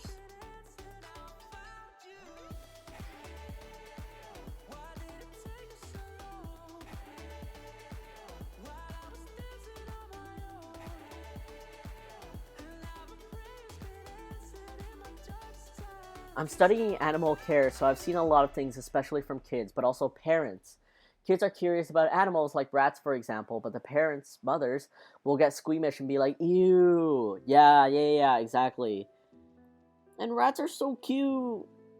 I love rats so much, and like, I've never met a pet rat, but like, I've had a friend who had, I think at one point, like 5 rats. And all of them were so smart, had such great personality. Like one of the 5 would really love to cuddle with him while he's working and stuff, and that just warms my heart. And the prejudices and stuff from adults, like from parents, it's so infuriating. Like, for example, I don't like bugs. They creep me out. They make me very squeamish, and I'm like, this ain't for me. But I'm not gonna judge someone for owning, like, I don't know, an ant farm or like roaches or whatever it is, you know, like. And if only people had more understanding that, like, okay, just because you don't like this thing doesn't mean you need to make other people not like it. Rats are amazing. One at my school is a Dumbo rat, so his ears are big and round and on the side of his head, and he's just a cuddly potato. Oh, that's so sweet. I've never heard of the species or the type of rat called the Dumbo rat. I had no idea that was a thing. But I just love watching like rat videos, and they're just so like chunky and like they got the little grabby hands. Gotta head out, but it was a lovely stream. See you at the next one. Kat, thank you so very much for being here and for spending the time with us. Take care, and all the best to you. See you next stream. Oh, and have a great weekend. For real, people need to know how to look for those warning signs before getting a dog. Even some adults don't get them, and when they get snapped at or another dog does. Yeah, really, you should look it up. They're so cute. Okay, wait, hold on. Let me finish this little line art bit right here. Then there's actually 2 things I want to look up. A curly French bulldog, like a Frenchie with curly hair, and then a Dumbo rat. But let me just fix this up real quick. Okay.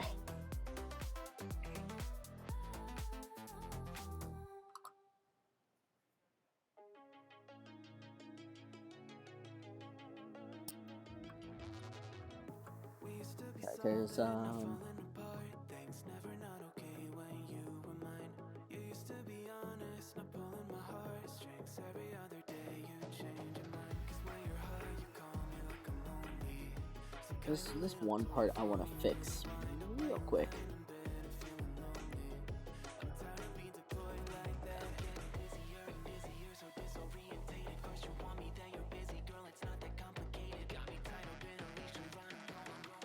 And then let me connect this fry bit right here.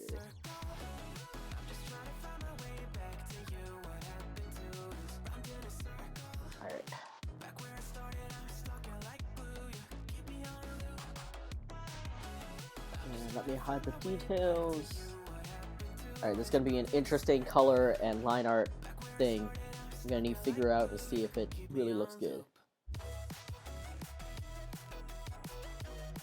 But before that, let's take a little break and go check out these cute rats and dogs.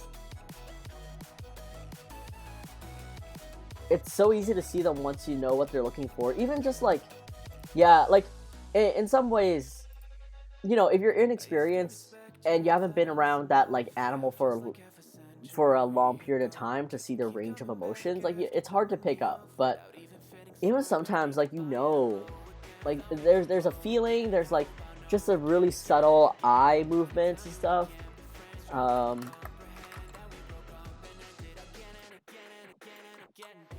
Dumbo rat pet facts.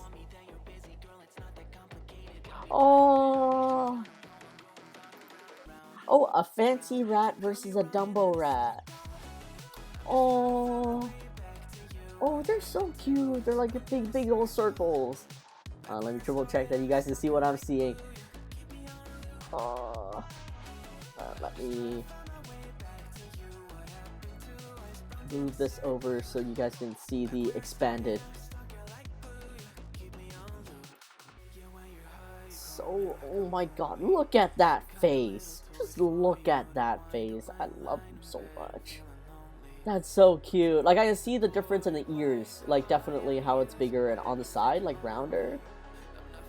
Everything. Look here how cute he is. I love him so much.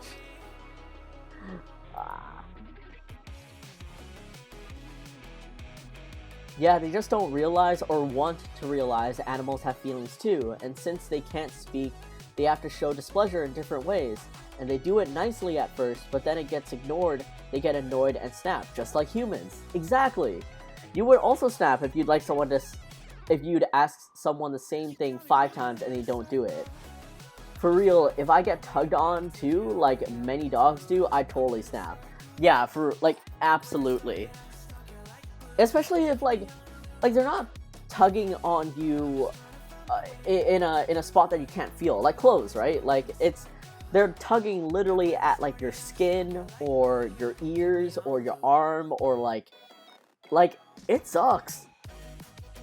This is something you didn't know you needed in your life. I know. Oh, I love like their little pawsies. Just like their little hands. Oh, what a cutie. Look at these. Look at these cuties. Oh, I wanna pet and hold a rat so bad. Like, just I wish I knew more friends that had rats. Oh my god, look at this Chunky. Look at how chunky he is. Alright.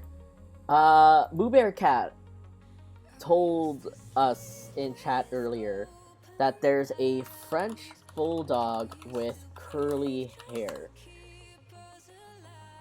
Oh, what?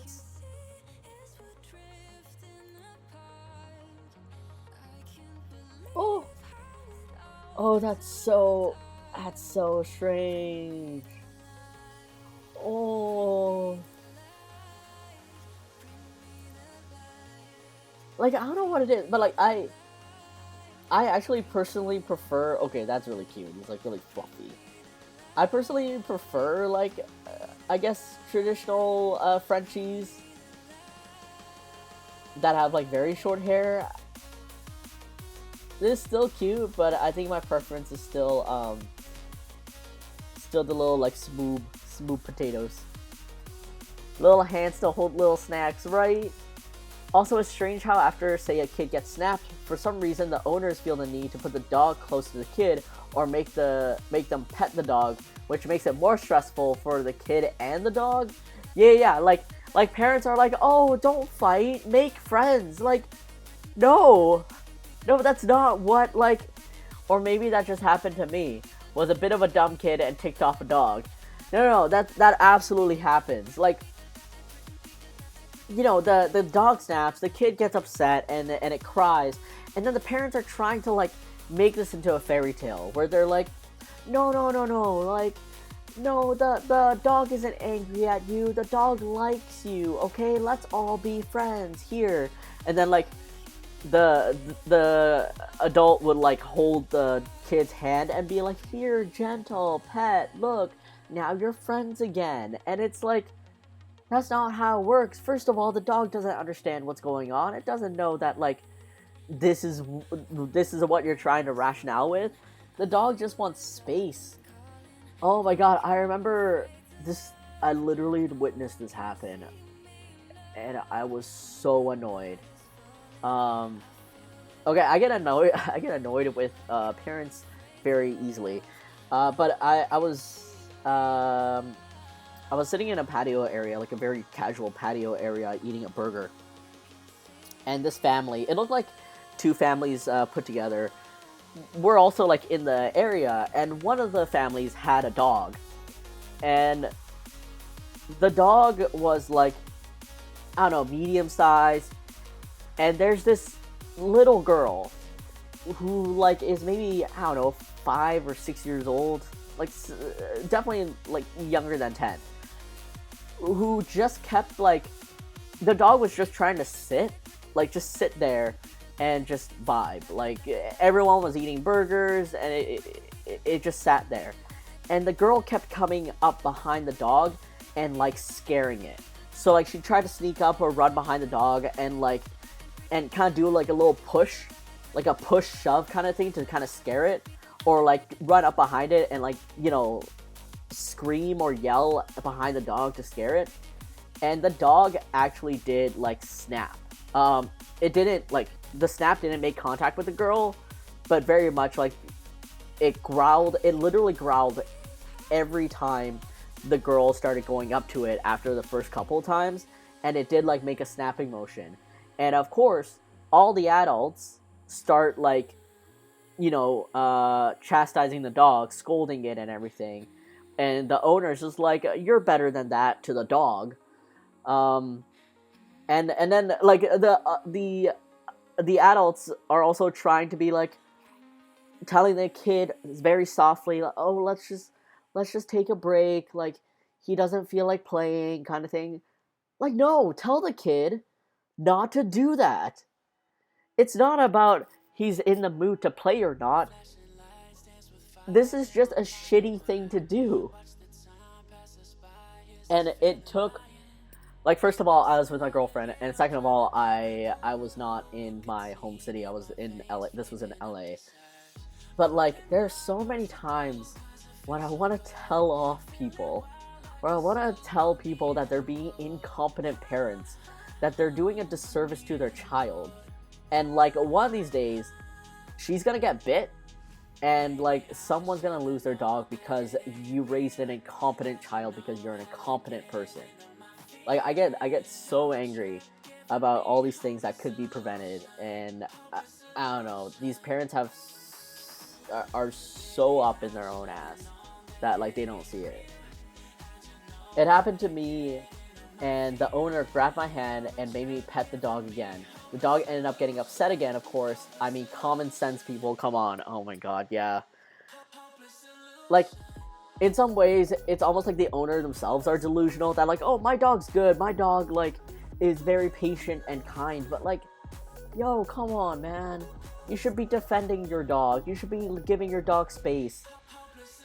You know what I hate more than kids close to dogs? Kids and adults thinking they're entitled to pet any dog they come across, and especially service animals. Yes, for sure. There's so much education out there about, like, you know, like, don't pet service animals that are at work. They literally have vests that say do not pet. And like, adults fail at that. Adults fail at educating their kids. Ugh.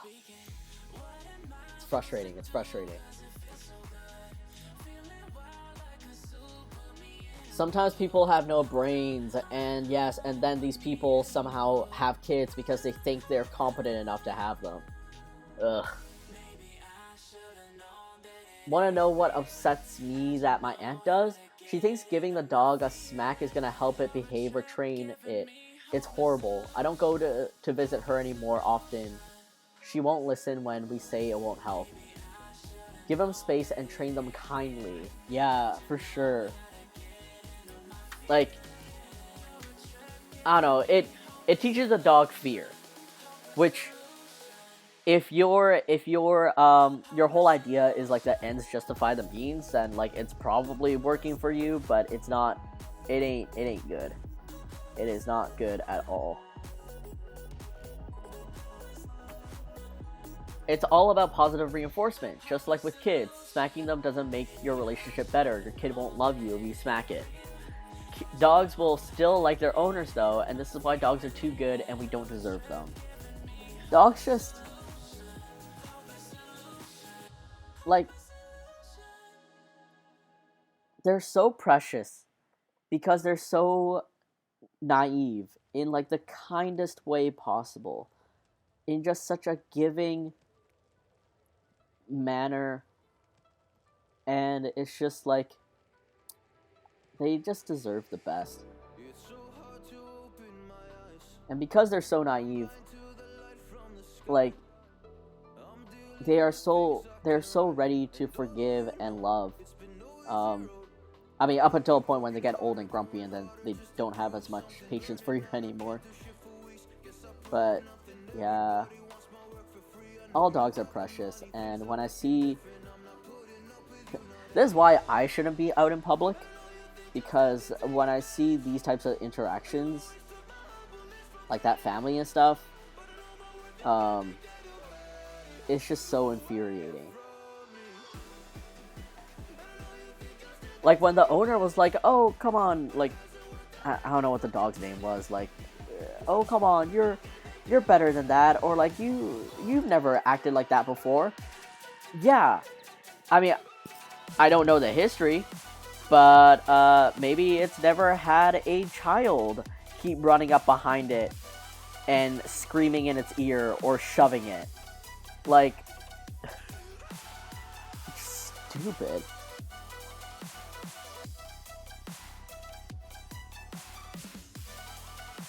Like sometimes it makes me want to do the same thing. Luna, welcome back.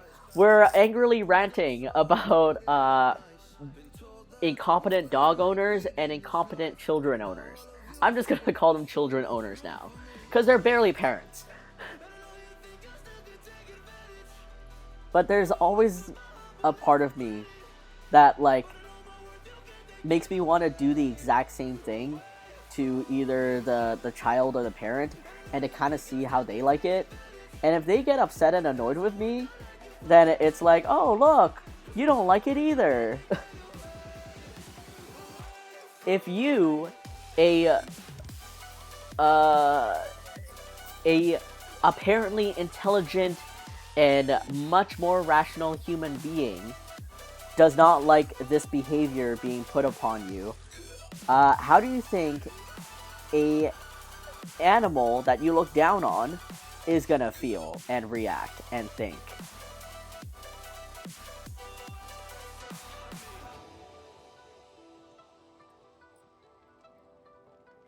Oh, those are the worst. My parents are incompetent dog owners. Oh no.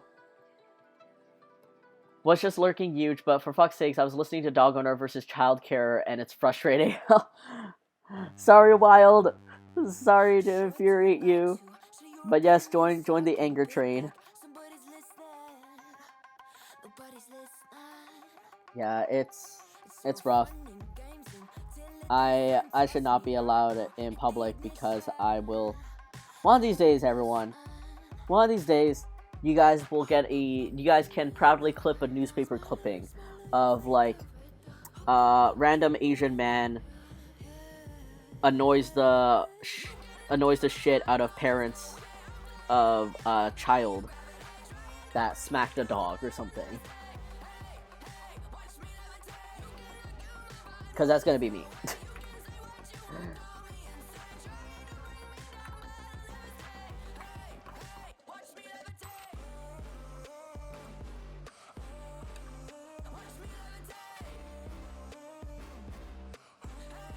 see. I think that's.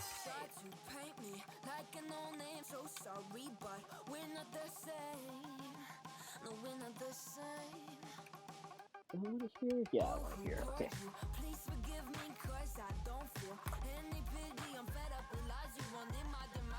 Hold on, I'm just gonna cinch this up.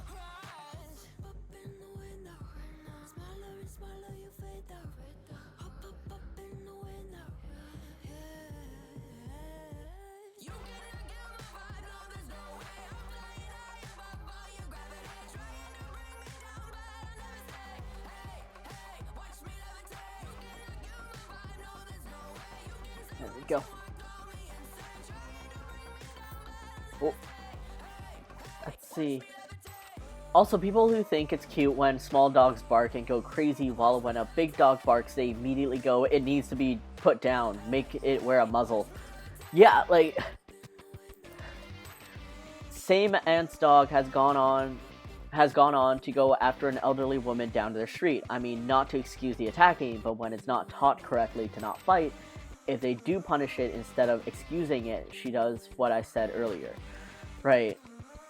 While big, dangerous dogs are the biggest, cuddliest, friendliest bundles of love, I mean, big dogs are so sweet because they don't realize their size. They're just like, they're dogs. One of the sweetest interactions. So my family dogs were two. It was a Bichon Frise and a Shih Tzu mixed with a Bichon. Not related, just happened to get that same mix. And the Shih Tzu was a very shy and nervous girl. She was wary of everyone. If she saw another dog walking towards us, she would like stand up because she wanted to be picked up because she was scared. She didn't have a lot of friends. Or she didn't get along with a lot of other dogs. But the one dog that was her best friend, that she loved so much, was a Bernese Mountain Dog named Joey. And he's a Bernese Mountain Dog, so he's a giant, fluffy boy. But he was the softest, gentlest, giant ever. And he was my Shih Tzu's only friend.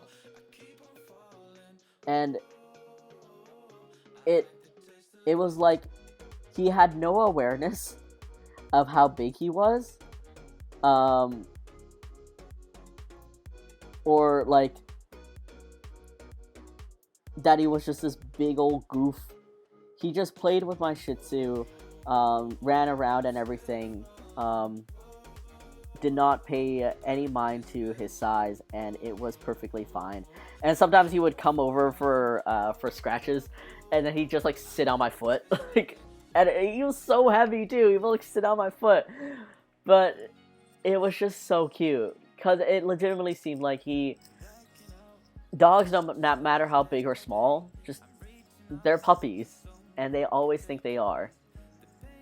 My other Chi, not the fat one, barks all the time. They are inconsistent with training, so she's still bad 8 years later. Yeah, they basically grow and solidify into that behavior, right? Not mad at you, it's just that I had to grab a child by the shirt because it was running towards an on-duty Malinois, or however you spell it in the pier here. Oh my god. I hope the parents didn't get mad at you or anything. In between medium and large dog. Legit, there are only a handful of people she won't bark at. Me, my mom, my dad, and my grandparents.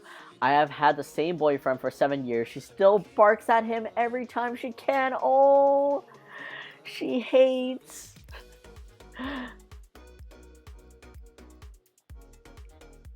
Oh my god, that reminded me. People who are like, oh, come on, I'll give them only one bite of my food. But they don't realize that one bite to a dog means, oh, I can do this all the time, and all your training is back to the starting point. Yeah. Pities. My family friend had multiple pitties, and they are all sweet puppies, or all the sweetest pups. They all knew smile as a command. Oh, I love when pitties smile. But they could only allow them that command when at home, because it would freak people out to see the teeth, even if it was the cutest smile. Pitties have like the sweetest smile. It just always melts my heart. Pitties from the front when they look like they're smiling, my heart melts. Like I love pit bulls so much. I'm still so angry that they have this stereotype affixed to them that people just cannot get over. Like, I'm so glad that there's a movement now to basically like rehabilitate people into understanding that, like, you know, it's not the dog, it's not the breed, it's the owners. And like, I've been bit by a pug before, and it's completely my fault because the pug was a rescue. She's very aggressive towards everyone except for her owner, but I just love her so much. And sometimes she would sniff me, and sometimes she would bite me. But I am also very much like, I love you so much, if you bite me, it's okay. And it did hurt, but it's okay, I love her. But it's like, it's not the breed, because there's so many more pugs out there that are just like the doofiest sweethearts. It's the trauma that she had from her previous owners, the why she's a rescue and everything. That's what made her so feisty and so aggressive.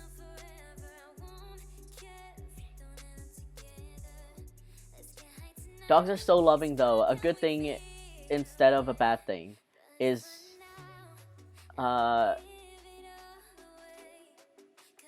neighbor's dog always loved to lean on people. I used to go visit every day. It was a big dog, so it almost knocked you over sometimes, but he was the best boy. That is the best boy. I always have to be really strict on this is how we should do it. Everyone has to be on the same page, but then my dad wouldn't do it because he's lazy. My mom would do it sometimes, but never consistent, so mixed signal. So my dogs are decently well trained with me. Oh my god, yeah. I feel you, because my parents, my mom especially, was the one that spoiled our dogs. When I was 7 or 8, I got pushed over by a German Shepherd as big as me. Sent me flying, but he wanted affection and wanted to say hi. Oh, full speed ran at me. Sweetie. That's me and my boyfriend's cat. She hisses still. I'm like, bruh, it's been 10 years. I'm not going anywhere, right? I remember you telling us that. She does, but only when people are looking. I have left them alone before. I had to go to class. My parents were on a trip and he was staying over. I came back from class to the two of them snuggling. As soon as she saw me, she did a double take between the boo and I and started to bark at him. Oh, pitties and their little jowls. Oh my god, their little jowls are so great. Pitties were nanny dogs before, I think. Yes, they were. They were the dogs that were trusted with taking care of babies. My family friend has a pit bull, and he's an old puppy, 12 years old, and he literally thinks he's a lap dog. I love that. Me needs to yeet off to the doctor's office. Wild. Yes. Thank you so much for being here. Thank you so much for the gift subs. And thank you so much for joining in. Have a great trip to the doctor's office. I hope everything's smooth and okay. And hopefully see you on Friday when we all go ice fishing with Kenny. Take care and have a great rest of the day.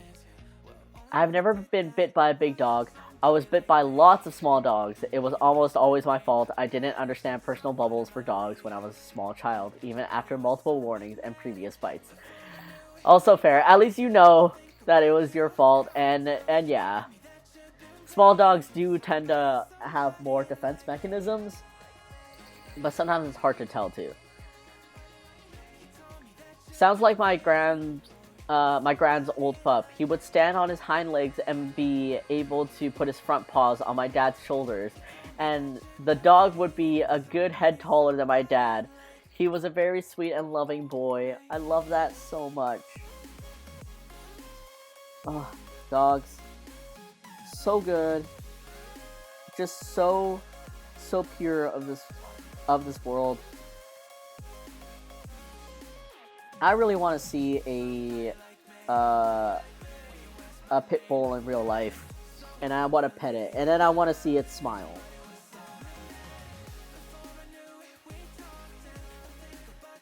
Alright, hold on. I think I got my snap on. Yes, I do. Just want to shrink this a little bit. I want to make it a tighter fit. When I see videos of pit bulls like kind of doing their, they're very nonchalant, and that's something that makes them smile. So good, so very good.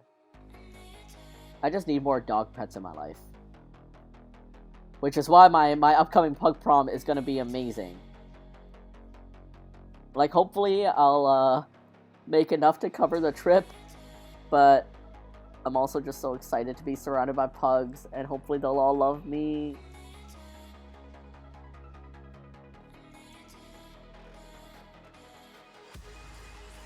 Alright, let me hide the sketch layer. Save. That's looking pretty solid.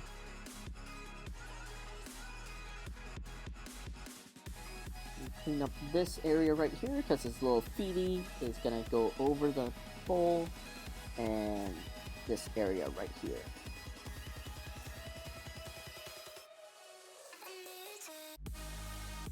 And let me just double check. Okay. Gonna hide the details for now. I think I can get away with not, because having the details there makes it a little bit too much, but maybe for some I'll keep.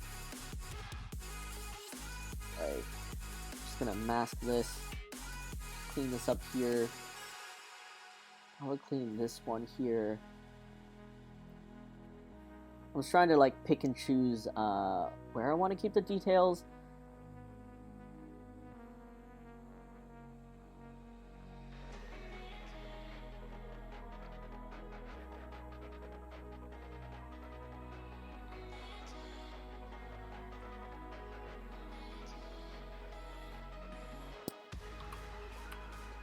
I'll probably try a lineless and lined version to kind of see how I like it. And let me delete this. Turn this on, and there we go! Puglie in a little poutine bowl. And where are you? Okay, I see one issue, which is that is a very awful cut into the leg. So I think what I did wrong was I shouldn't have hidden this part, and instead had had his little leggy be behind it. A little better, a lot better actually.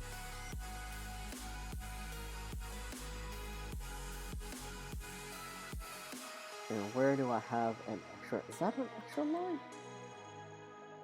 Yes. Where are you coming from? Oh, were you in the layer? Whoops. And I'm gonna clean this up. Put this over here. Fix this. And that is still a very awkward tangent, so I'm going to move this here.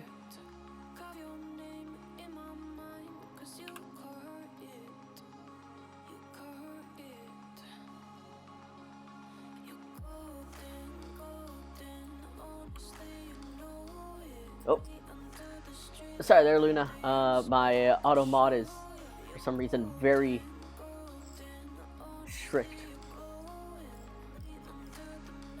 Alright, let me catch you on chat a little bit. Sorry, I was fixing the poutine a little.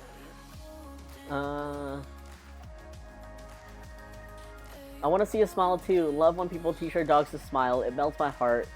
I never knew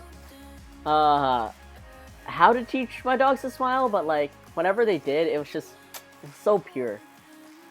He was such a good boy. He unfortunately passed when I was like 8 or so, but he was legit the sweetest pup I ever met, even if he was a giant. Oh, I've gotten affection bites from cats, scratches too, from trying to get them in their carrier, but I've only been bitten by a rat once before, which was my own fault for trying to pick it up to clean the cage, but it was cornered. Oh. Oh my god, that reminds me. Our neighbors had moved a while back. Had this very lovely poodle, but it sat so funky. Like, you know those Barbie dolls where the legs just go straight out the sides when you try to make them sit? That's what this dog did. We called it the frog sit. Oh my god, that's so funny. That's so cute. Especially when like big dogs have like really long, lanky limbs and they like kind of really don't know what to do with it. That's so cute.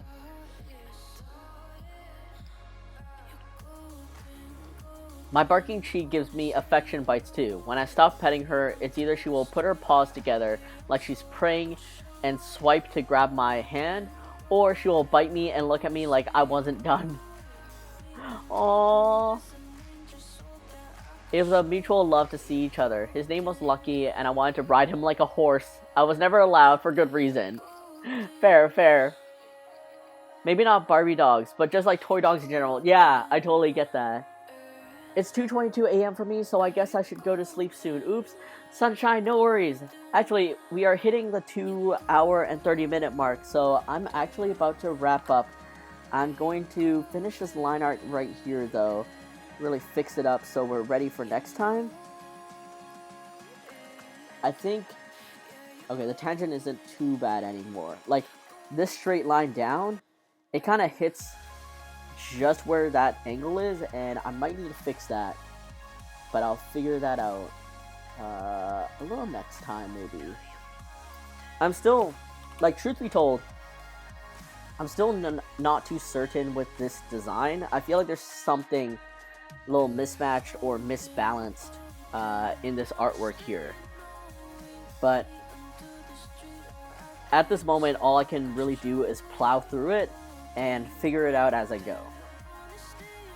Like, maybe I add a couple more cheese curds, or yeah, like see where things land. Oh, actually, there should be a fry kind of like right here. Yeah, something like that. Oh my god, Yepany, hello! I'll stay a bit longer then. Yepany, oh my god, thank you so much for being here, but I'm also wrapping up. But yes, poutine, fries, Puglie, yes! Oh, one more thing, I'm just gonna clean up this here. Yepany, how are you? Are you not streaming today? You're telling me I can't raid you after? I'm gonna clean this up here.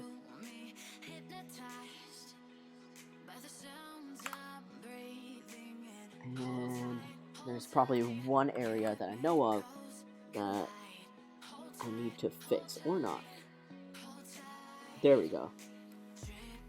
I think this piece has like a lot of like crisscrosses, tangents, and stuff like that that I'll need to address.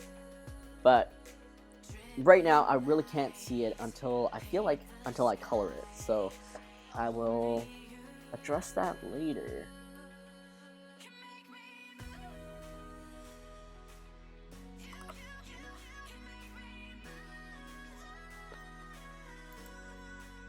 And maybe how his arm is on the poutine bowl. To be honest, it's really cute though. Oh, Sky, thank you. It's like, it's more so...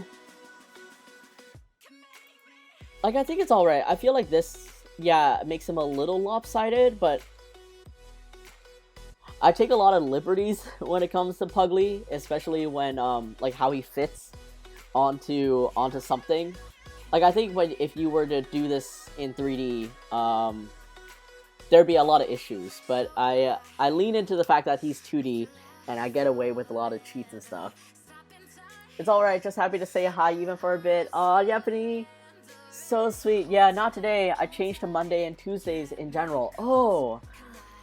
I think this is so perfect already, huge. You could have just been staring at it too long. That's also true. Like, this is definitely one of the art pieces that I've had to just like put down for a little bit and pick back up. I also saw that I made a slight mistake up there, but I'll figure it out. More so like he's hanging off the Poutine, I get it. Yeah. Like he's just like draped out there, you know? Alright. How am I doing? I am doing super swell. There's a couple of like, I don't even know if you call them big projects, but just like some things that were, you know, weight on my shoulders that I'm gonna get through really soon. So I'm looking forward to that. I started my taxes, so I need to get that finished soon. But otherwise, I'm just chugging along. Big projects in terms of like not great news, but it's still news. So yeah. Oh, taxes. Like his legs are just a little teeny bit short. Yeah. Cause I like his legs like barely touching the floor. Like they're just there. They're just there. He's useless. He can't touch the ground. That's just Puglie. My favorite thing of doing Puglie is just making him more and more useless. Oh, let me see here. Actually, let me check something real quick. I wanna see if Anna's still streaming, because that's gonna be hilarious if I can raid her. No thoughts, only Dangle and Poutine. Exactly, Sky. Exactly that. They're just there. They just exist. Yes, they're completely useless. Not a single thought behind those eyes. I think his legs are always short.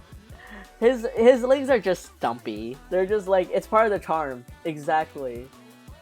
Like, he's just there, vibing. Alright, let's see. Let's second ever subathon anime life manga drawing or Animal Crossing portrait for Renee. Oh, that sounds really cute. Okay.